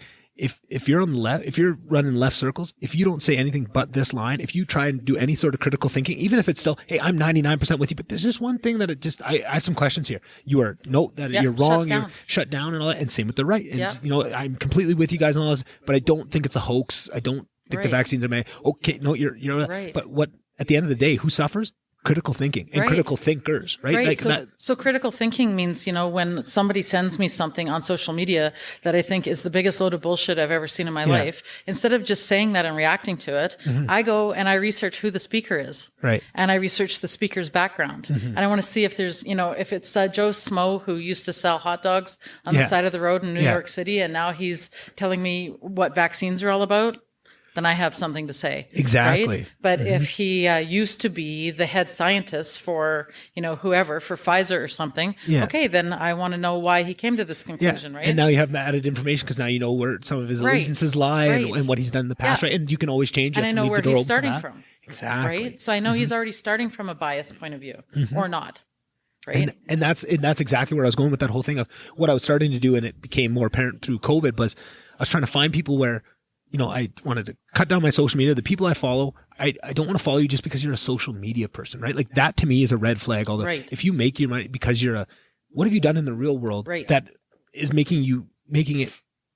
proving to me that you're somebody to follow over here, right? And that's what I found with podcasts. People that had podcasts that is a huge transparency and genuineness check, right? Like you can see that, and I can listen to you hours and hours and hours. So I built up this catalog of people I really trust their opinion on, and I've listened to hundreds, if not thousands of hours from these people. Right. People you want to learn from. Exactly. Right. And that has paid dividends so much throughout this pandemic, because now there's all these new names that are popping up, but I have these people that I put in 3 or 4 years of really hard work of, who are they and where are their blind spots, and I have these people that are in this kind of pseudo news where they're still commenting on real world events, but I know exactly where their pitfalls are and what goes into it. Whereas I turn on this, CNN or Fox News, either side. Yeah. There's so much like to try and comb through all the conflicts of interest and stuff in that. That is just so much work, but I know, and I'm so glad that I did that, because now I have these people that I listen to, right? Like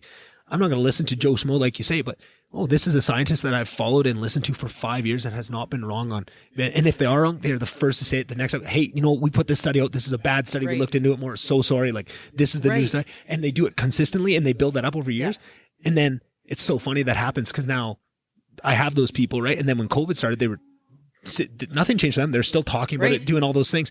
But as soon as they'd start to step out, and they would step out on both sides, right? They had the right hand and they had the left hand because they're just doing the critical thing and still doing what they always did. But now what happens to everybody else is their opinions don't fall in, so then they just get vilified. These are awful people. No, they're not. I've been following them for years. These are the best, saltiest people. They have not a bad bone in their body, but it really highlights all these other people. Oh, they're talking about some things that don't fall into the narrative, and this is how you attack. And then you see the exact, just the call sheet for what they do. Okay, somebody steps out of line. This is how we attack them. You know, and that works great if it's somebody that deserves to be attacked and they are spreading information. They're bad people. But then when you do it to good people, and they have people that have really rode with them and followed them all the way. Well, right? and you know, the argument would be though, even the people that are spreading bad information and stuff, do they deserve to be attacked? No. Right? Like, do they deserve to be censored? That's another question, right? Right. But you know what? You don't have to follow them, right? You can skip past that. Yeah. You know, there's some people that come up on my feed all the time, and I'm like, I'm not interested in what this person has scroll to say. Past this, right. I don't have to get on there and comment on it. Right. I just don't have to respond to it at all. Right. I can make a choice. And it's such a small percentage of people too that do all the commenting. Like, it is. And you know what's interesting?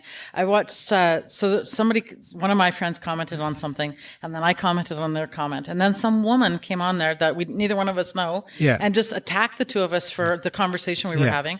So I went to that lady's profile, right? Because I'm like, who is this person that's attacking us? Like, what's wrong with her? She must be having a bad time. I go to her Facebook profile and I'm like, did her kid just die? What's going on with her? Well, she's a nurse. And the thing that she was attacking us about was some medical thing. But I'm like, I expect a nurse to be caring and to see different perspectives and to have some empathy and some compassion. So I come back to this original conversation, right? My comment to my friend. Boy, Jackie must be having a really bad day, whatever the lady's name was, right? Because she's a nurse. Yeah. And then Jackie disappeared out of the conversation, right? Because I don't think she expected anybody to follow back and go, I don't think anybody does. Dude, you work in a hospital with people all the time. You can't go on social media and say shit like this about people, right? That she was. But yeah, I think fact checking and going back and doing your homework and making sure that the information that you're spreading is as factual as it can be. And if it isn't, apologizing for it. I think that's really important. Right. We can do it in little microwaves all of the time. Like when I first moved back up here, I had to do a lot of racist comments are not allowed at my kitchen table. Right. So I know you guys are all buddies for a million years and you're all used to joking around about things and you think that it's okay. It's not okay with me. Yeah. But what I hope happens is that conversation turns into talking like this is not okay. Right. Not just that it's not okay at Tammy's table. Yeah. It's not okay, period. Right. And it goes around and around and around and around. And in little ways, we can start to help people critically think a little bit more. And it's funny because, so when I first went to leaving Slave Lake at 17 years old, 18, whatever I was, to go to Edmonton for school. And the first thing you learn when you get to Lister, I mean, U of A for sure, but definitely living on campus is what you can and can't say. And, all that stuff. And I was very much hook, line, sinker. I was on it. Because they do it in a good way and they show you the impact it has on people and they show you the harm that you're causing and it's all good stuff.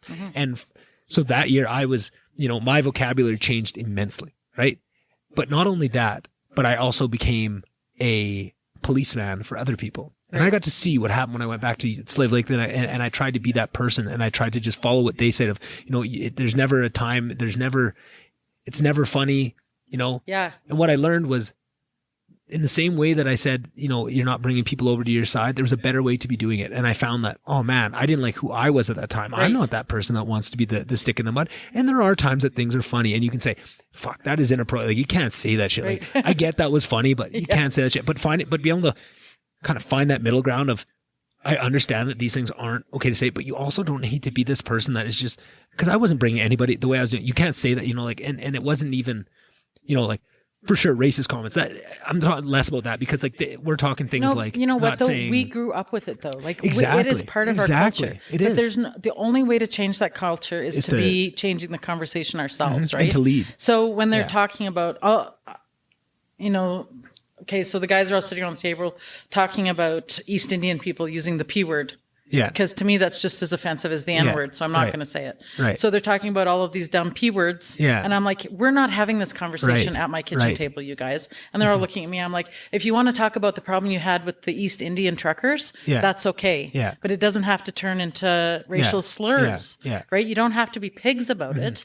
You can actually have a mature conversation and still get your point across. And you probably know that those people are good-hearted, and that if they were they would never say it in front of them. They're nice people. And that there's not a lick of hate in their heart, right? There's not. You know, they have no. But still, that's still bad unacceptable. By it, exactly. Right. That's just how they talk. Right. And because they're all so familiar with each other and they're also friends, they're just comfortable talking however they always have talked. Right. That's just what they've learned.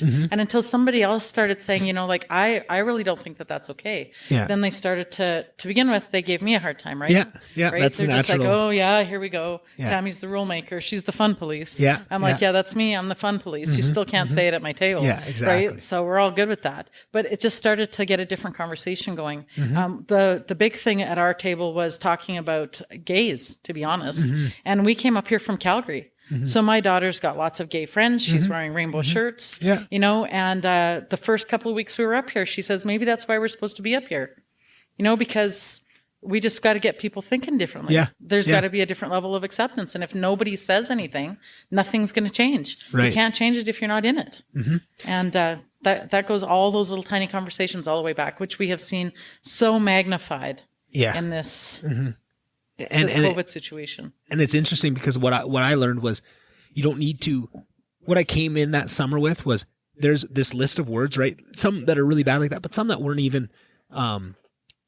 In the grand scheme of things, like you can't say gypped because gypsies, right? You can't say, there was so many, like, I'm trying to find a good example. I'm finding it, but like the list of words was pretty restrictive and it went pretty far past. Like there were some things that you can't say that like, I'm like, okay, get a grip. Like, and, but I went into it saying this whole list. So then I was attacking everybody, not only when it was shit that should be called out like that, but I was calling out shit that shouldn't have been called out. And it was a really good lesson to learn of, pick your battles? Yeah.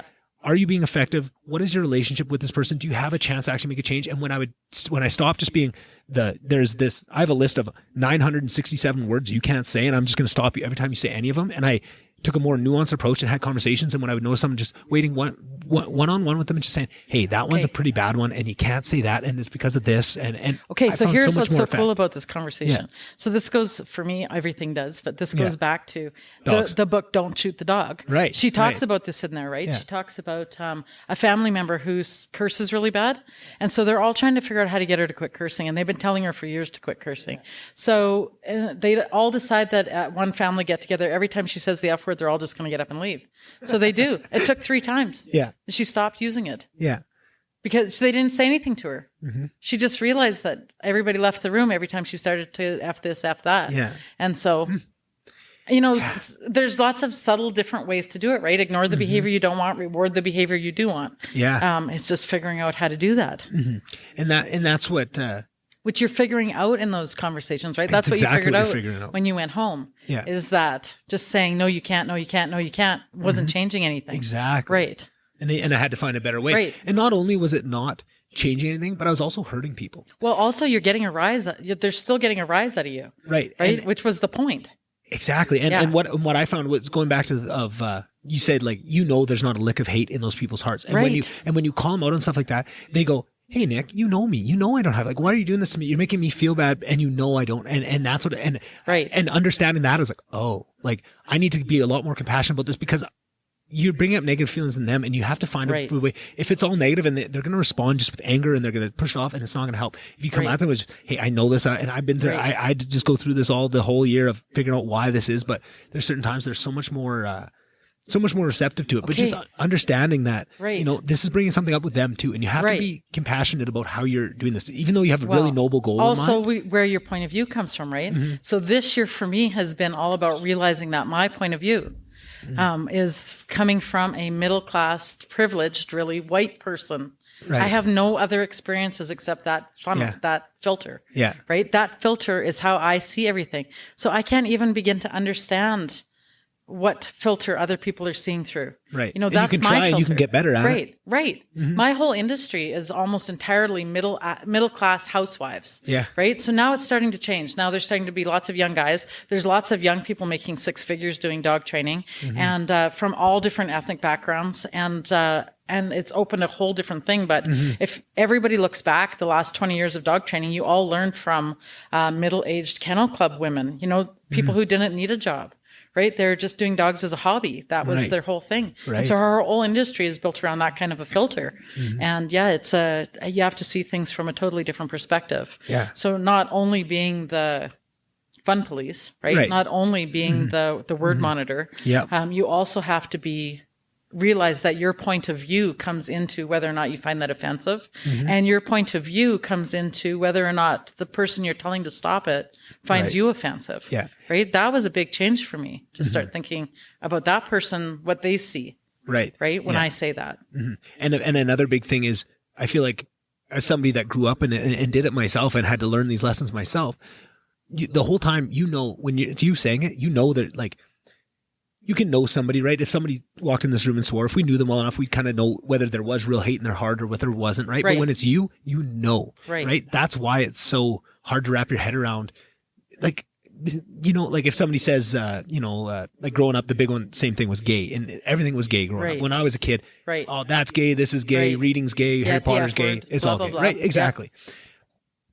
Where was I going with all this? I just wanted to say gay a million times to make myself sound bad, I guess.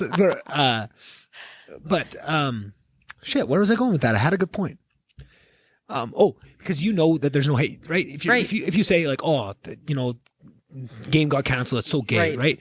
I know that there's never any hate in my heart when I was saying that, but that doesn't matter because it's about it's about the feelings that you're bringing up in other people and what you're creating, right? And when I had a conversation, we talked a little bit before the podcast about that conversation I had with Cody Twin, right? And to know exactly the zeitgeist and the society that he was coming up in Slave Lake, Alberta, for him to be that and to be a hockey player and to have all these things and all these identities that he built up and to not have that freedom and to know, like, sure, it was fun to say these words that, you know, get a rise and there is some sort of to that is so not worth it when you see the pain and suffering that it can cause. But until you really truly experience, somebody can tell you that, but until you experience or hear from somebody the pain it caused them and what it put them through, it doesn't land the same and it's not going to change the behavior. You need to have that. But now it's opening up more to now, how do we encourage people to listen to stories and not just chastise and say, oh, you can't say it because you're not making it. That didn't impact them at all. If you just got mad at it, probably, if not, made them dig in a little bit deeper. But if you can find that way to bring that understanding with it so that they're understanding why, exactly the same thing with everything we talked about, why I struggled in school, why I needed a dog trainer, respect, because you need to know why. It's so easy to tell people something, but you need to really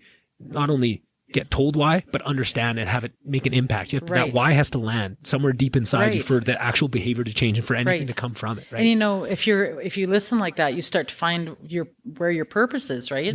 So, which I feel like we're all striving for. I mean, you're still in your 20s, but like in my 30s were the worst. It was the worst decade for me. I felt like I spent the whole 10 years trying to figure out who the heck I am. Right. And then now I still joke around about, I don't know what I want to do when I grow up. Right? Yeah. But I actually quit dog training for 2 years because I'm it's so frustrating to try and get this across to people to listen to their dogs, right? And then I started doing it again on a really small scale because I really felt it was important for the dogs. Yeah. And man, when you're doing dog training, you end up doing marriage counseling and kid counseling and every other thing in people's homes. And when you can just focus on the dog thing, as happened with you guys, it all filters into everything else, right? Right. And so if that's the way that you have to teach people to listen to each other and listen to what else the stuff that you can see, but you're not listening to, right? You know, then it should start to filter into every aspect of your life, right? Right. How you raise your kids, how you treat your spouse. It should all start to go together. Right. But it just starts with learning how to be kind in one way. Right. And maybe that's a really altruistic, big picture kind of a thought that it could happen that way. But I hope that through people learning how to treat their animals better, that they're also learning how to treat each other better, right? That it all goes together. Yeah. And I think so many of those lessons are just so, for you to understand them, it is going to make an impact because they're so hard to learn. It's so counterintuitive that when you do have that light bulb moment, it's a big step. And I feel like that's why it does leak into all those other areas because you're really hitting that. It's really landing that deep. That why of why you're doing this is landing really deep, right? Like that's interesting to look at it like that. And I think there's so many things that just by circumstance of what it is, they come with those lessons. I think martial arts is one of those ones. It's just so hard. Absolutely. And it's so that the lessons that come with it are so widely applicable because they're so deep and so resonant down to the base. And I think the same thing with what we found with learning about Ahsoka and how to communicate. Those lessons that we learned in those training sessions were so deep that they do filter off. Well, one of the things too, that you said over and over again is that you don't know what you don't know. That was you didn't even know you didn't know that about dog training. Right? Exactly. My dad, when somebody asks me, well, how do you know that about dogs? My dad always goes, the question should be, how does she not? For me, he always says that Tammy must be thinking, how do you not know that? Which isn't what I'm thinking. Right. Because all I do is I can watch dogs all day and learn something from dogs, right? That's my little tiny corner. Right. That's what I do is I watch dogs. And that's what you share with people. Right. And that's what I share with people. And that's so much, I mean, not to get down deeper than we already got, but just to have a purpose like that and to know that that's what you're doing and what you're bringing, and to know that you have something to bring to the world and know that you can. And then I'm wondering, how would you compare that feeling of knowing like what you're teaching people, like what you did for me and Alyssa? How does that compare with now teaching other people to teach dogs? Like I'm curious about the training new trainers. Right. So there's a dog sport group called Fenzi. Fenzi's a business, and Fenzi's somebody's last name. So Denise Fenzi's an amazing dog trainer, and she started the Fenzi school. But Fenzi is really big about sharing the ripples.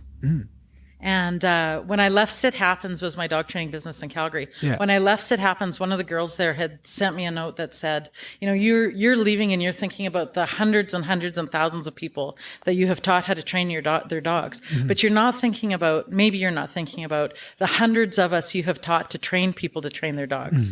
Right. So those are some big ripples. Yeah. So those are some big ripples. Yeah. Right. I don't really think about the ripples that much until, you pass it on to your kid. And then, your kid passes it on. And those are the ripples that my daughter grew up with. She's never used a choke chain on a dog. She's never used physical punishment on a dog. She grew up with that. So she immediately goes to thinking about, how can I get the dog to do this and make it rewarding for the dog? Right. That's her first thought. And so my dog trainer friends who learned from me, their kids are coming from that too. Right. And that ripple, I really feel that ripple. Yeah. And how nice it's going to be when we live in a world where, like myself, not only did I have to learn how to communicate with, so I had to unlearn so much stuff that I had built up in my head of a different one. Not to say wrong, but just different ways of going about it. I had to unlearn all that, but just to know that there's going to be generations coming up where they don't even have that shit to unlearn. They're just starting from this, and now that's a whole new canvas to paint upon and a whole new levels to take it to. Yeah, that's fascinating.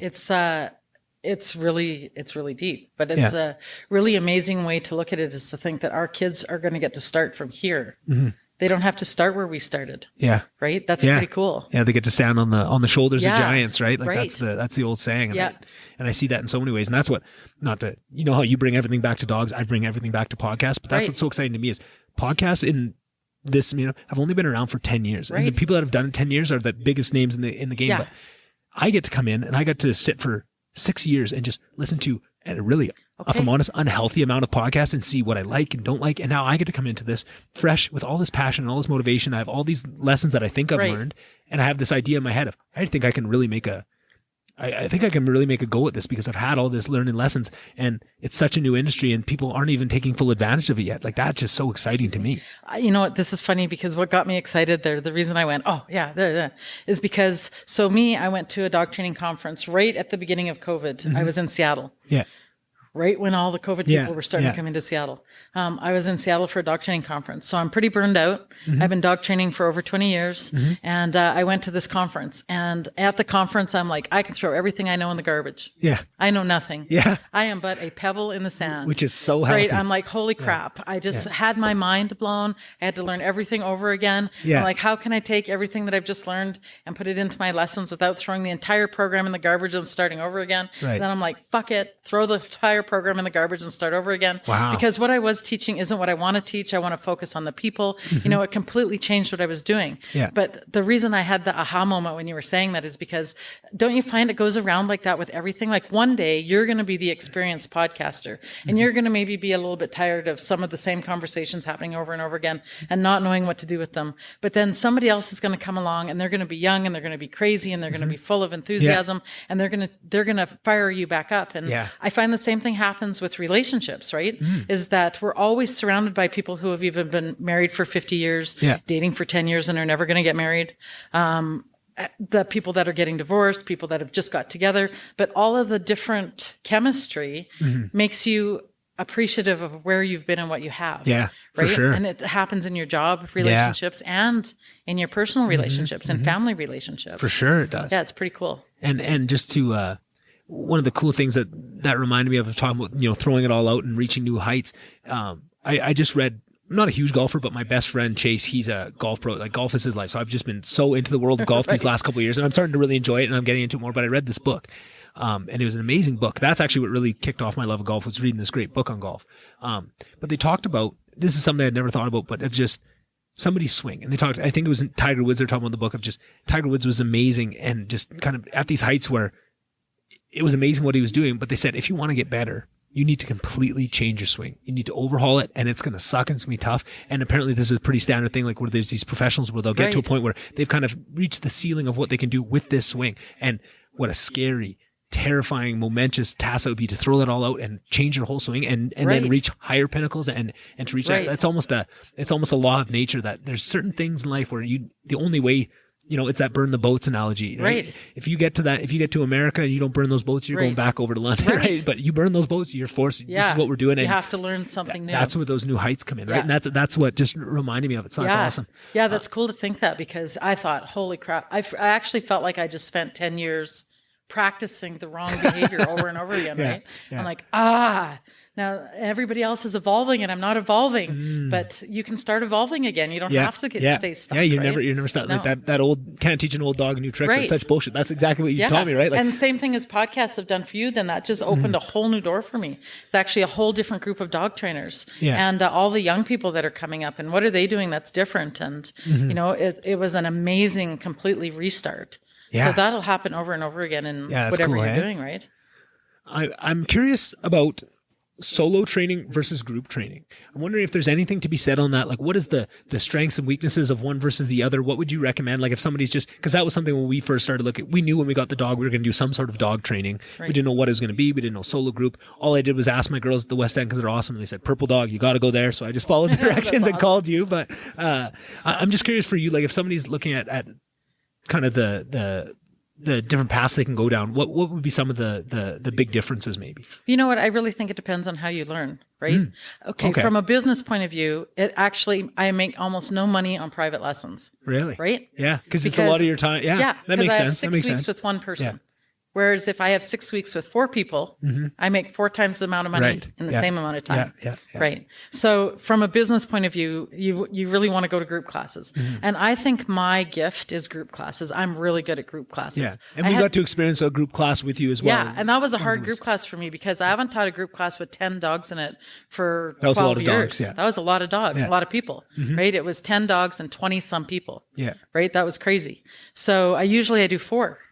4 dogs and 4 sets of people. So, I used to do 10 all the time, and I thought I can do 10. And I'm not doing that anymore. I'm back to 4. I'm good. Yeah. 4 is lots, right? 3 is actually even better because it's more personal. But group classes are really good for working around distractions. That's what I found. Right. Yeah. If you don't learn that way, though, like if you have a hard time focusing and learning with everybody else's feedback and jumping all over, like I jump all over too, the same as you. I get stuck in my head sometimes, and I'm asking it over and over again, and then I will bounce all over the place. And oh, look, there's something shiny, and oh, where'd you get your dog toy? And beep, beep, beep, beep, beep. If you can't focus, then private lessons are probably better. Yeah. And some people are just embarrassed. Honestly, there's lots of people that have had dogs their whole entire lives and are very experienced with dogs that are at dog classes, and they're embarrassed that they have to be at a dog class with their dog. That's exactly what I was coming into, and thankfully it was so apparent so quickly that I knew nothing, and I could just kind of wipe the slate clean and be into that. But that's probably one of the biggest reasons that I preferred the solo class, because I thought going into it, I didn't want to admit how hopeless I was at this to begin with, because I just had this idea in my head. And also I think that's just a character defect I've always had I don't like things I'm not naturally good at. I don't like to suck at things. I don't like to be in that. And I think that's probably pretty natural. I bet you a lot of people can relate to that, right? But it's just nice to have that where we could ask any question. There was never a dumb question. you know, Right. you might have thought some of them are pretty dumb. Well, so what makes you into a good teacher as you're going on to being able to teach people about how to do podcasts and stuff is your ability to go, okay, this is something I'm really good at. Yeah. But I need to be able to teach you not only to know that the dog is being aggressive, but to know how the dog is telling you it's being aggressive. Right. Right. So I need to show you how to hold the leash, how to deliver the food, instead of the things that I just don't understand how you can't know that. Yeah, exactly. Right?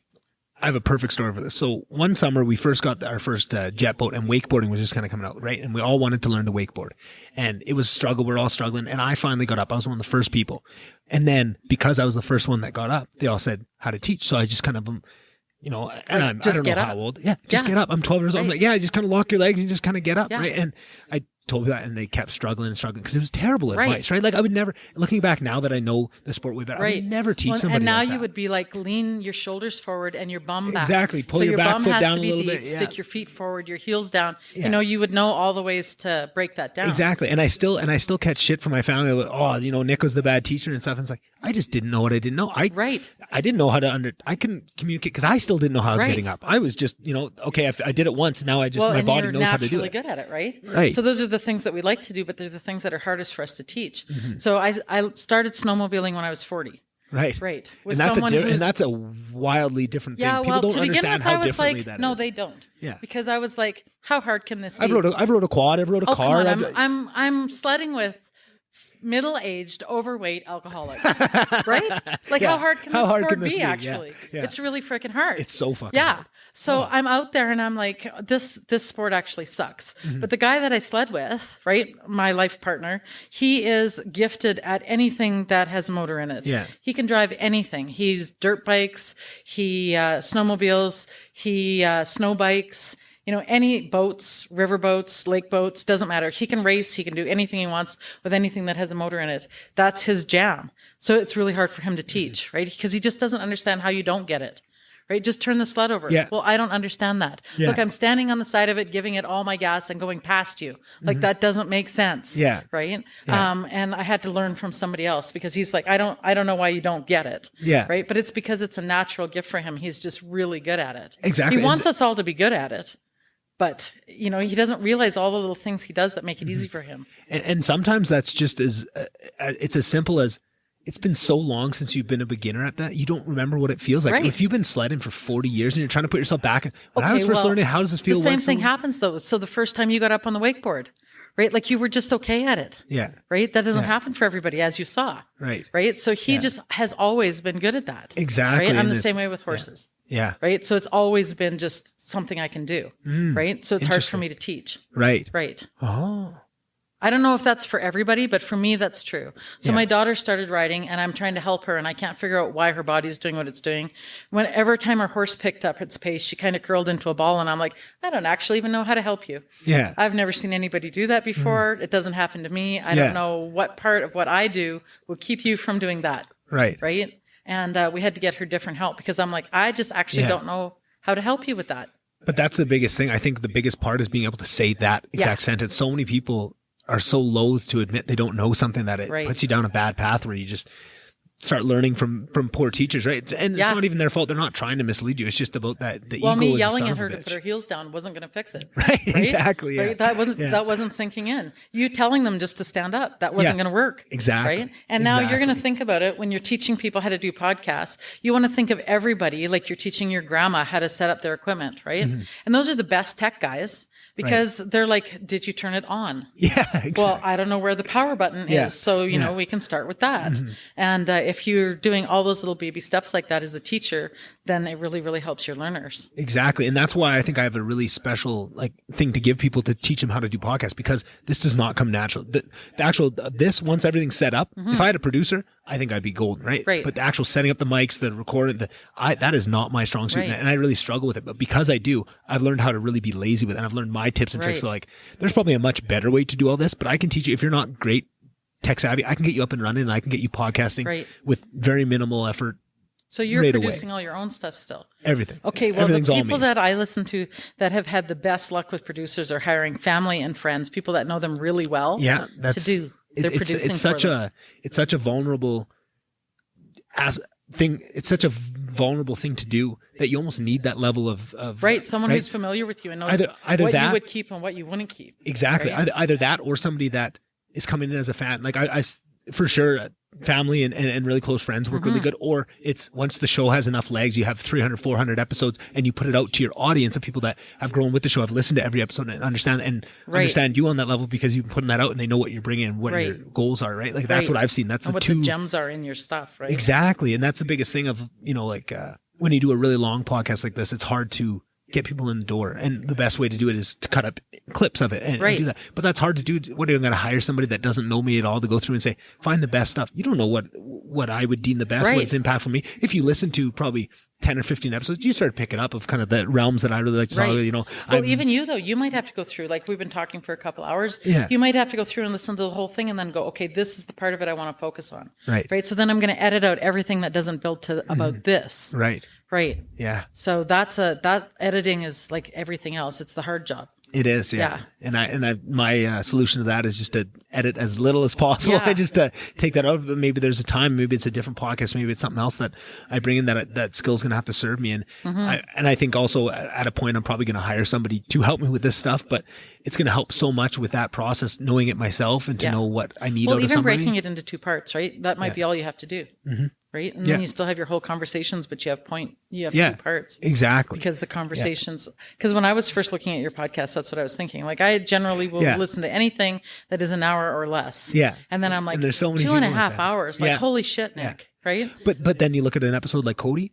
Right. That couldn't have been done in an hour. Really. Right? And I actually started it a second time. Like it's so good. Yeah. Yeah. No, I'm like, I'm going back to the beginning of that. Yeah. Because there was so much in it. It was so raw and so real. Yeah. It was just so good. And that's what I love in podcasts. That's why I started with that of like looking for the short ones, but then I found my taste completely changed where if there was a guy that usually does 2-3 hours and he only does an hour, I'm like, kind of disappointed. I would have wanted more from that. And I always found that at the end of that, you shouldn't say that. Sometimes a conversation should be an hour. And that's what I like of just, I can do an hour. I have some shorter episodes and I'll do an hour, right? And I think that's good. It's also a lot to ask of people to do more than that, even though I feel if they're willing to give it, it's going to be worth it if you give me the time. But if not, we can do an amazing hour-long episode. But it's just to know of working towards what I want and what I like to see and just to not let any other aspects. I know I could probably get much more downloads if I cut these down and edit them down to a more manageable time length.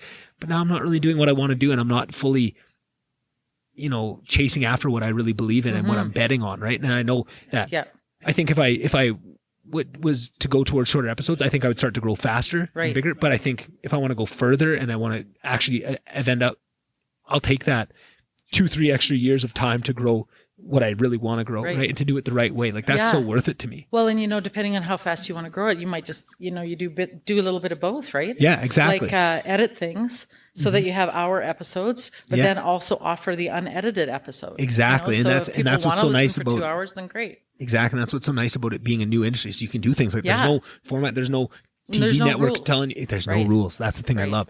What I hate most in life is rules. That's not true. I don't like rules I can't question, or I don't believe in the reasons why. I'm a real rule breaker too. And Emily says her biggest problem in school was that we don't color inside the lines. Yeah. Right. We're like, there's a line. How far across the line can you color? Exactly. Right. We're like, that's just a guideline, right? It's not really a rule. And when you think that way, when you question everything, it's good open-mindedness, but it teaches you some things, right? Yeah. So then another question I had was, when we went out to your house, one of the first things we saw was all the I don't even know what to call them. The training aids, the competition stuff. The agility equipment? Agility equipment. That's what it was. So that's a whole different side that I was curious to ask you about, just because that's a whole different thing. I have no experience. I've never known anybody that's done like dog competitions. I've seen it on TV from time to time. That highlight of the guy falling a couple months back that played on SportsCenter for about 3 months, right? Like that's about my experience with that. Curious a couple things.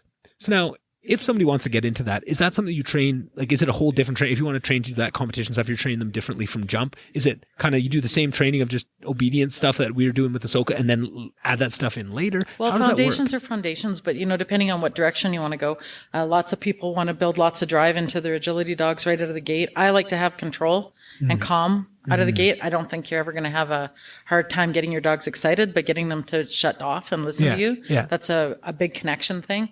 So that's more important to me. I am primarily focusing on pet dogs, and I have never competed in agility, but I really, really love the sport, and I have lots of friends who compete in it. Yeah. I've competed quite a bit in rally obedience and competitive obedience sports. What is that?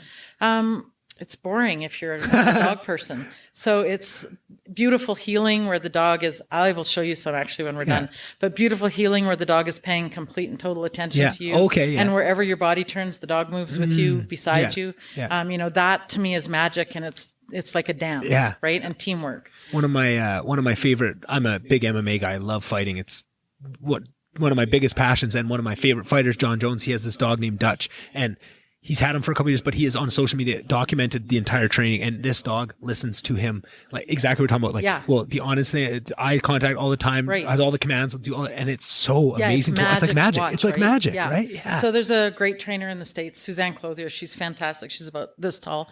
She's this little powerhouse, and Suzanne is brilliant for saying that she calls it the dance. It's that moment when you're working together with the animal and you forget about everybody else around you.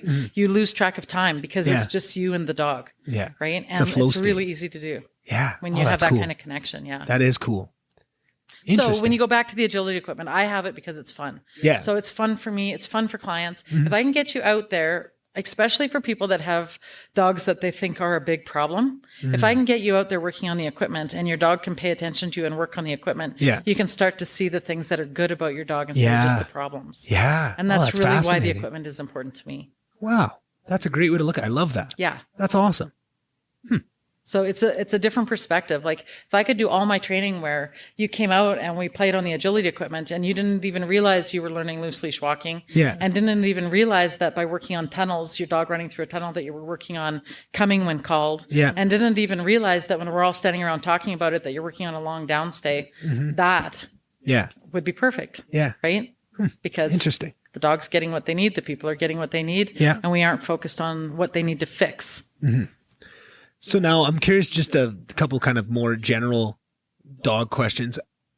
What would you say the biggest misconceptions that dog owners come into it with? I mean, we've already noted a couple that me and Alyssa came in with, but I'm more curious, just as a whole, after seeing thousands of people over the years, what are the biggest common ones that you see that most people come in with? The biggest one is pack theory. Yeah. Okay. Yeah. That makes sense. Yeah. And pack theory is just not...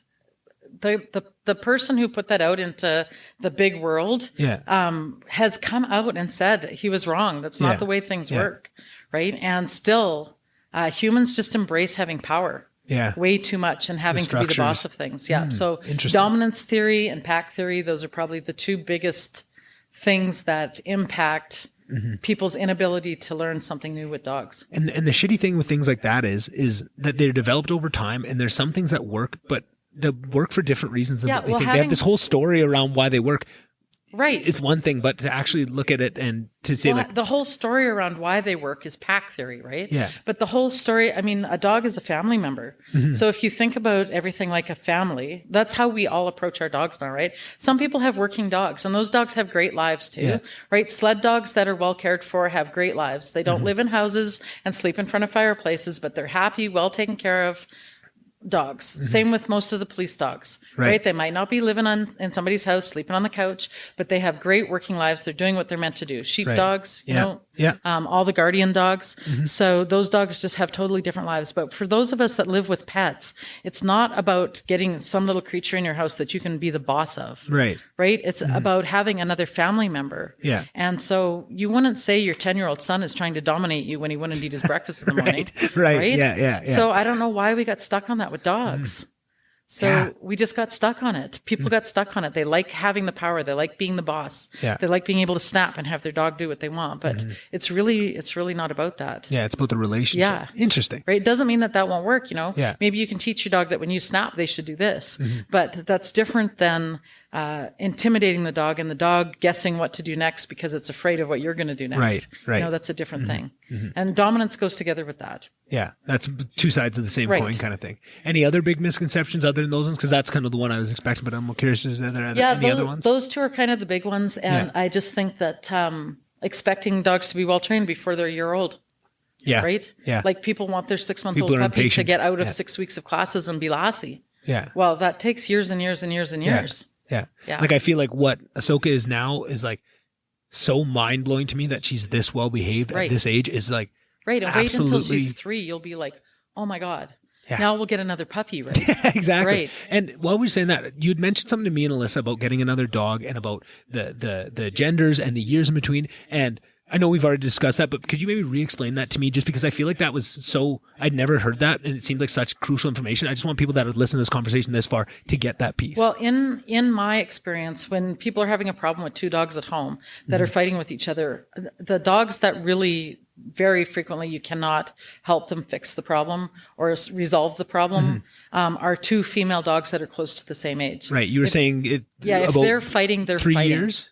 Yeah, 3 years seems to be kind of the magic. I don't know what other dog trainers think, Right. but in my experience, 3 or more years is a good You're gonna age have a gap better if you're going to chance. get 2 girls. And it could still, and you were saying it could still just 2 girls are not going to get along and it'll never Right. work. but And you might have get a 2 better litter chance. mates, really honestly, and they get along great and they're always fine. Right. Right. But if it's not going to work, it's not going to work. So you want to set yourself up for the best success. Right. And that's female, that's getting 2 female dogs. right. And if it's male, female, They're usually fine. they're usually Doesn't make fine, any right? difference And what the your year age and the gap year, is. yeah, you could do Right. it 6 months apart, 6 years apart. Right. It's usually not. It's when you have 2 female dogs. Right. Interesting. So in relationships with dogs, the way that it was explained to me a long time ago, and I don't remember from who, but the girl dogs make all the decisions. There's the decision makers. And it doesn't matter what age they are. You know, if you have a beloved 5-year-old male dog and you get a female puppy, she will be making the rules. Yeah, yeah. Right? That's just the way that it works. So when you have 2 girls that are close to the same age, it turns into a power struggle. Right. Right? And that doesn't resolve. And what you were saying is that can never resolve. That can be something that always. if it never starts, it's great, but if it starts, it's a problem, and it's hard to resolve. And you know, you don't have to do anything about it. Everybody can posture and live around Yeah. each other, Yeah. unless somebody's getting hurt, right? Yeah. So Yeah. if one of the dogs is getting damaged in these battles, then it's a big problem. Wow. So then this next question I have, and maybe it'll be the last question because I'm here almost 3 hours already. Like I said, I wouldn't do. It's just such a fun conversation.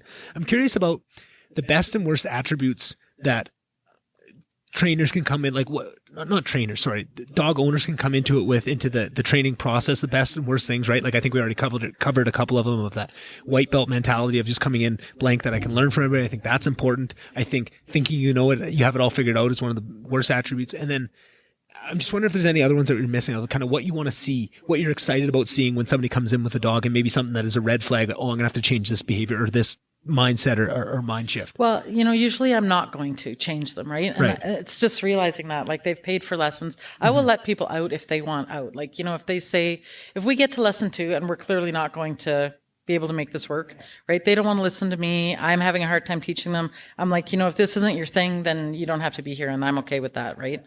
Because I'm not wrapped up in it. Like who I am and what I'm doing is not wrapped up in this one person not being able to hear what I'm saying. Right. And maybe at some point in the past, you know, 15 years ago, you might have been, but you've moved past I would that have now. taken it really personally before, right? right. And there's still things I take personally. Like if you aren't very, very happy with everything that you're learning with me, I do change what I'm doing and try to make it better for the next person, right? Right. But I can't always change that. I can just like everybody else, do the best that I'm doing because I'm just one person. But I think coming in, the ones that I've had the hardest time with have been families where one family member isn't being listened to. That's the biggest struggle for me. So let's say I had a family, let's say the mom is terrified of the dog, Right. and the 2 kids and the dad love the dog. The mom is terrified of the dog. Yeah. That's a problem. Yeah. Like It that's needs a to be really addressed. big problem. Yeah. Right. And the fact that nobody else cares about it is like, I'm not a psychologist. Yeah. Right. Like that. To That's a me, bigger issue than you can That's a solve. way bigger issue than Yeah. dog training. Yeah. Right. So then you have to just be able to focus on. So I think the one thing that I find the most challenging personally is when they come in and the dog is pretty serious, has some, is dangerous, some would say, and not everybody in the family takes that seriously. Yeah. Then that's a real struggle. Yeah. I can imagine right. that. It's also a liability, right? For I want to help you with your dog, but I also don't want your dog to maim somebody. Exactly. Right. I don't want mom to get killed by the dog. She's already terrified of it. Right. Right. And whoever it is in the family, even if it's the 4-year-old, right. Then, maybe we can help the 4-year-old train the dog, but maybe there's a reason the 4-year-old's terrified of the dog. So all of that has to be taken into account. One person's opinion isn't more or less important than the other person's, right? Everybody's got to have a say. So I think working with entire family members with dangerous dogs is probably the tough ones. Yeah. Interesting. Yeah. And there are dangerous dogs. This is the one thing we haven't talked about, but the nature versus nurture is always going around in dog training, and dogs can be not nice dogs right out of the gate. Yeah. Just like some people. Right. Yeah. So a serial killer can be in the Brady Bunch. Yeah. Right. People don't think that will happen, but that can happen. And it has nothing to do with how they're raised. Right. You can have dogs that just react to things not in appropriate ways. Right. Right. And it's really low sociability, right? They aren't sociable towards people. So they react like dogs. And I was in my head, that sociability piece, and I always knew that it must have been somewhat innate, but also very teachable. I could not believe how sociable this dog was out of the gate. Like, she loves every dog and every person and wants to meet and wants to say hi and get attention. Like, I've never seen that. And we were so worried about socializing her in those first couple of weeks because we heard that window of, before 15 weeks, you have to get them into all this. And we did an amazing job considering COVID. I was very happy with how many dogs she got to meet, how many people she got to meet and all that. But I think if we didn't do any of that, she would have been social. She'd still be lovely. Right out of the box. Yeah. Out of the box. Right. And so you can have dogs like Bug, who is, if Bug had lived in a bubble and not gone out anywhere for her first year, she'd be a nightmare. Yeah. Right. So she's a marginally behaviorally normal dog, right? Yeah. So this to me is a behaviorally normal dog. This is what everybody wants to live with is Ahsoka. Right. Yeah. Right. They want a friendly, outgoing, smart, lovable, forgiving, resilient. Kind of a dog, and a dog that would never think about putting her teeth on you. Like she's just a lovely, sweet dog. And that's what everybody deserves to have, but that's not what everybody gets. Right. And if you're lucky, these dogs that are kind of marginal end up with dog trainers, but most of the time they don't. Right. Part of it is we know what we're looking for. We don't seek them. Yeah. Right. And if we happen to get them, we work with them. Yeah. But if a dog has a really big behavior problem and they're in a family home, their families still love them. Yeah. They still love them and they feel terrible that they can make a choice to end their lives. Yeah. And everybody wants to be able to pass them on to someone who will love them better, but you're not guaranteed that will happen. So it's really important for breeders and especially for shelters. Animal sheltering is its own business.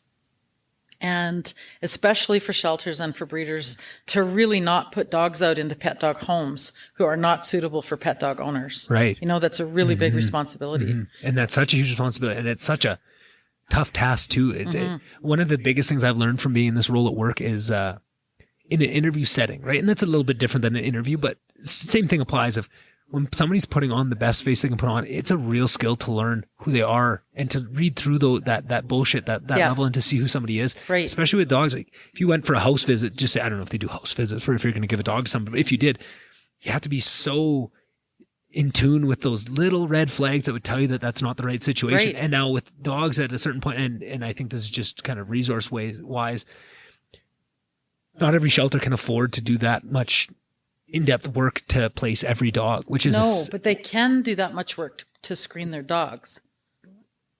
Do you see what I mean? So they may not be able to put as much effort into screening the people the dogs are going to, right? But they can definitely screen the dogs that they're giving out to the community, right? To make sure that they're understanding what kind of level of responsibility is going to be needed for it. Well, you think about this. What happens is when a dog like Ahsoka ends up in a shelter, it leaves within 2 weeks. Yeah. Because it's a friendly, sociable dog. Someone takes that dog right away. Yeah. Okay. The dogs that linger are dogs that are not that friendly and sociable. Right. It takes less than 6 months for a shelter to be full of dogs that are not that friendly and sociable. And then they don't have room for Ahsoka. Right. Right.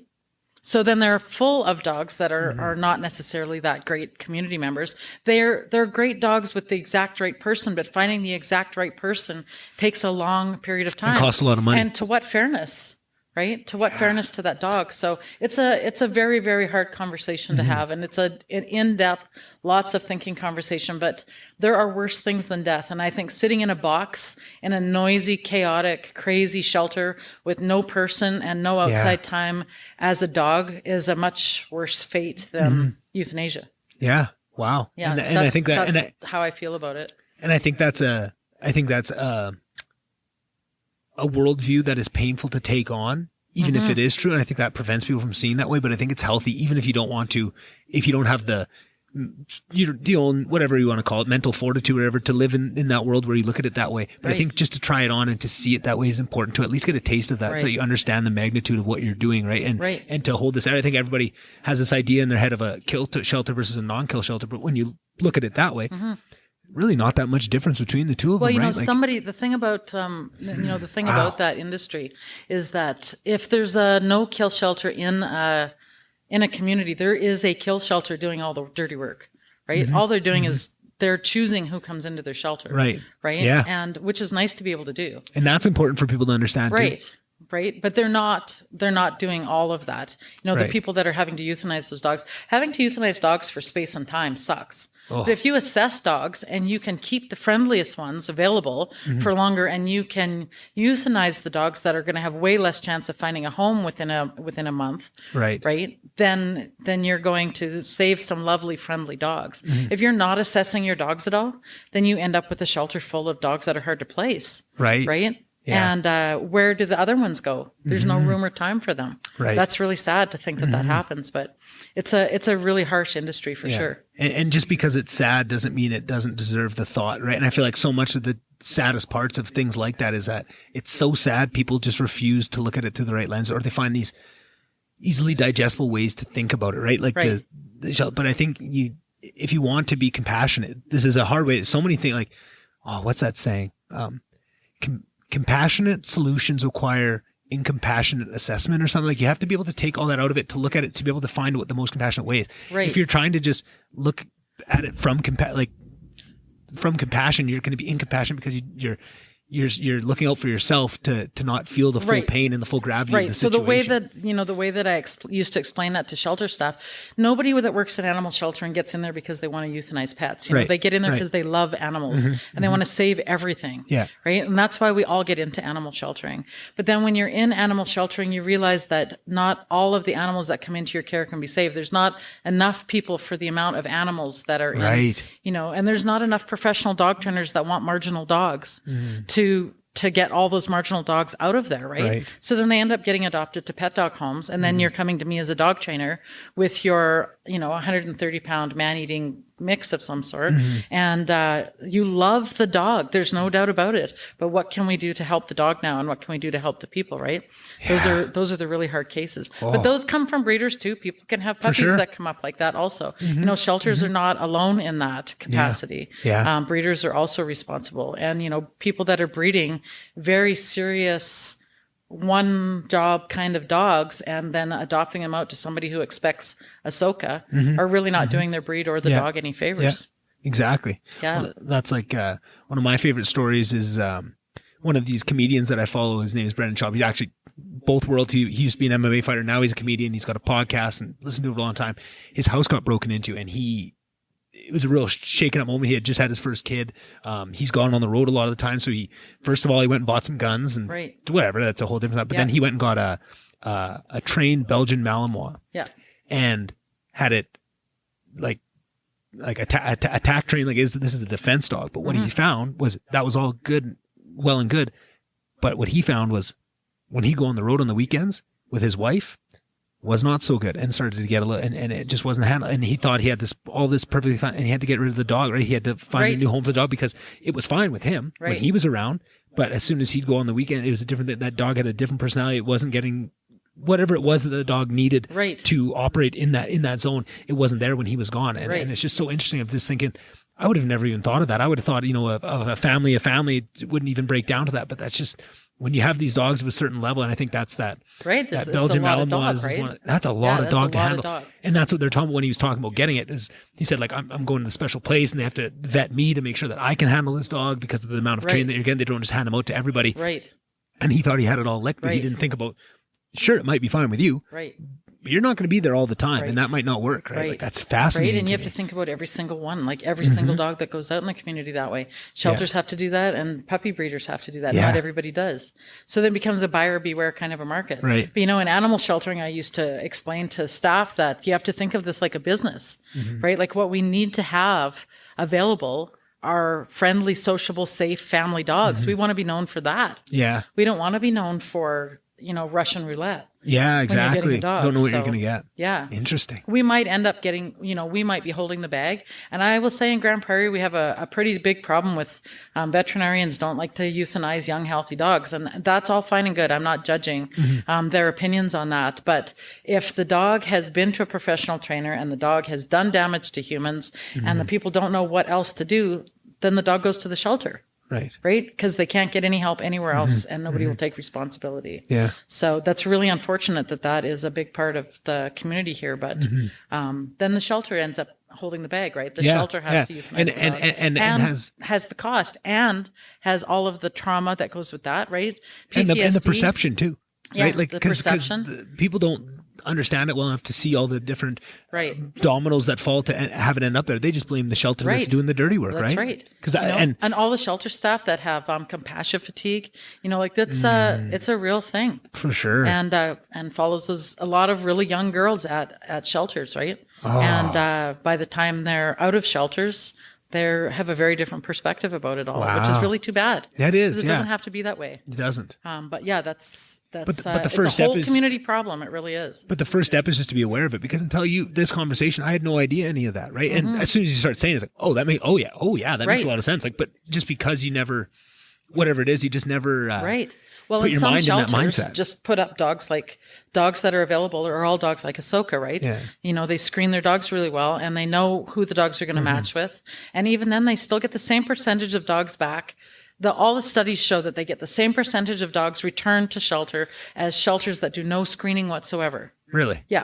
Makes no difference whether you Wow. screen the daylights out of people or not. So Really? yeah, right? Huh. That's fascinating. Yeah, it's really terrible to hear in your Yeah, heart it's- because when yeah. you put all that effort Yeah. into screening, you think, And it doesn't, and even knowing that, you still have to do the work. you still got to do it, Right. Even though you know that it's that you still are the same crapshoot, right? So yeah, it's a really harsh industry for sure. It is. Placing dogs is hard, and getting good dogs is hard, and Yeah. making good dogs is hard, right? yeah, and training them is hard too. Yeah. Oh, it's hard all around. Right. You just But have to put everything all together. But if anything's been the theme of this podcast, it's that everything has two sides, and all that frustration, all that difficulty, all that is only matched by the amount of love and just the experience of just having this dog for 5 minutes. The amount of Right. love I feel for this dog is unmatched by anything I've felt. And I'm sure once I have kids, that'll be a different story too. Well, but it is, because then you'll be like, oh, you didn't even know that was possible, right? exactly. I used to say to yeah, people when I was young that, your dogs are like your kids. And then I had a kid and I'm like, I was wrong. yeah, Because I'll tell you right now, if I had to choose between the two, the dog is gone. And I Yeah. love the dog. exactly. Right? But there's not even a question about whether you'd make that choice or not. Exactly. Yeah. Exactly. So,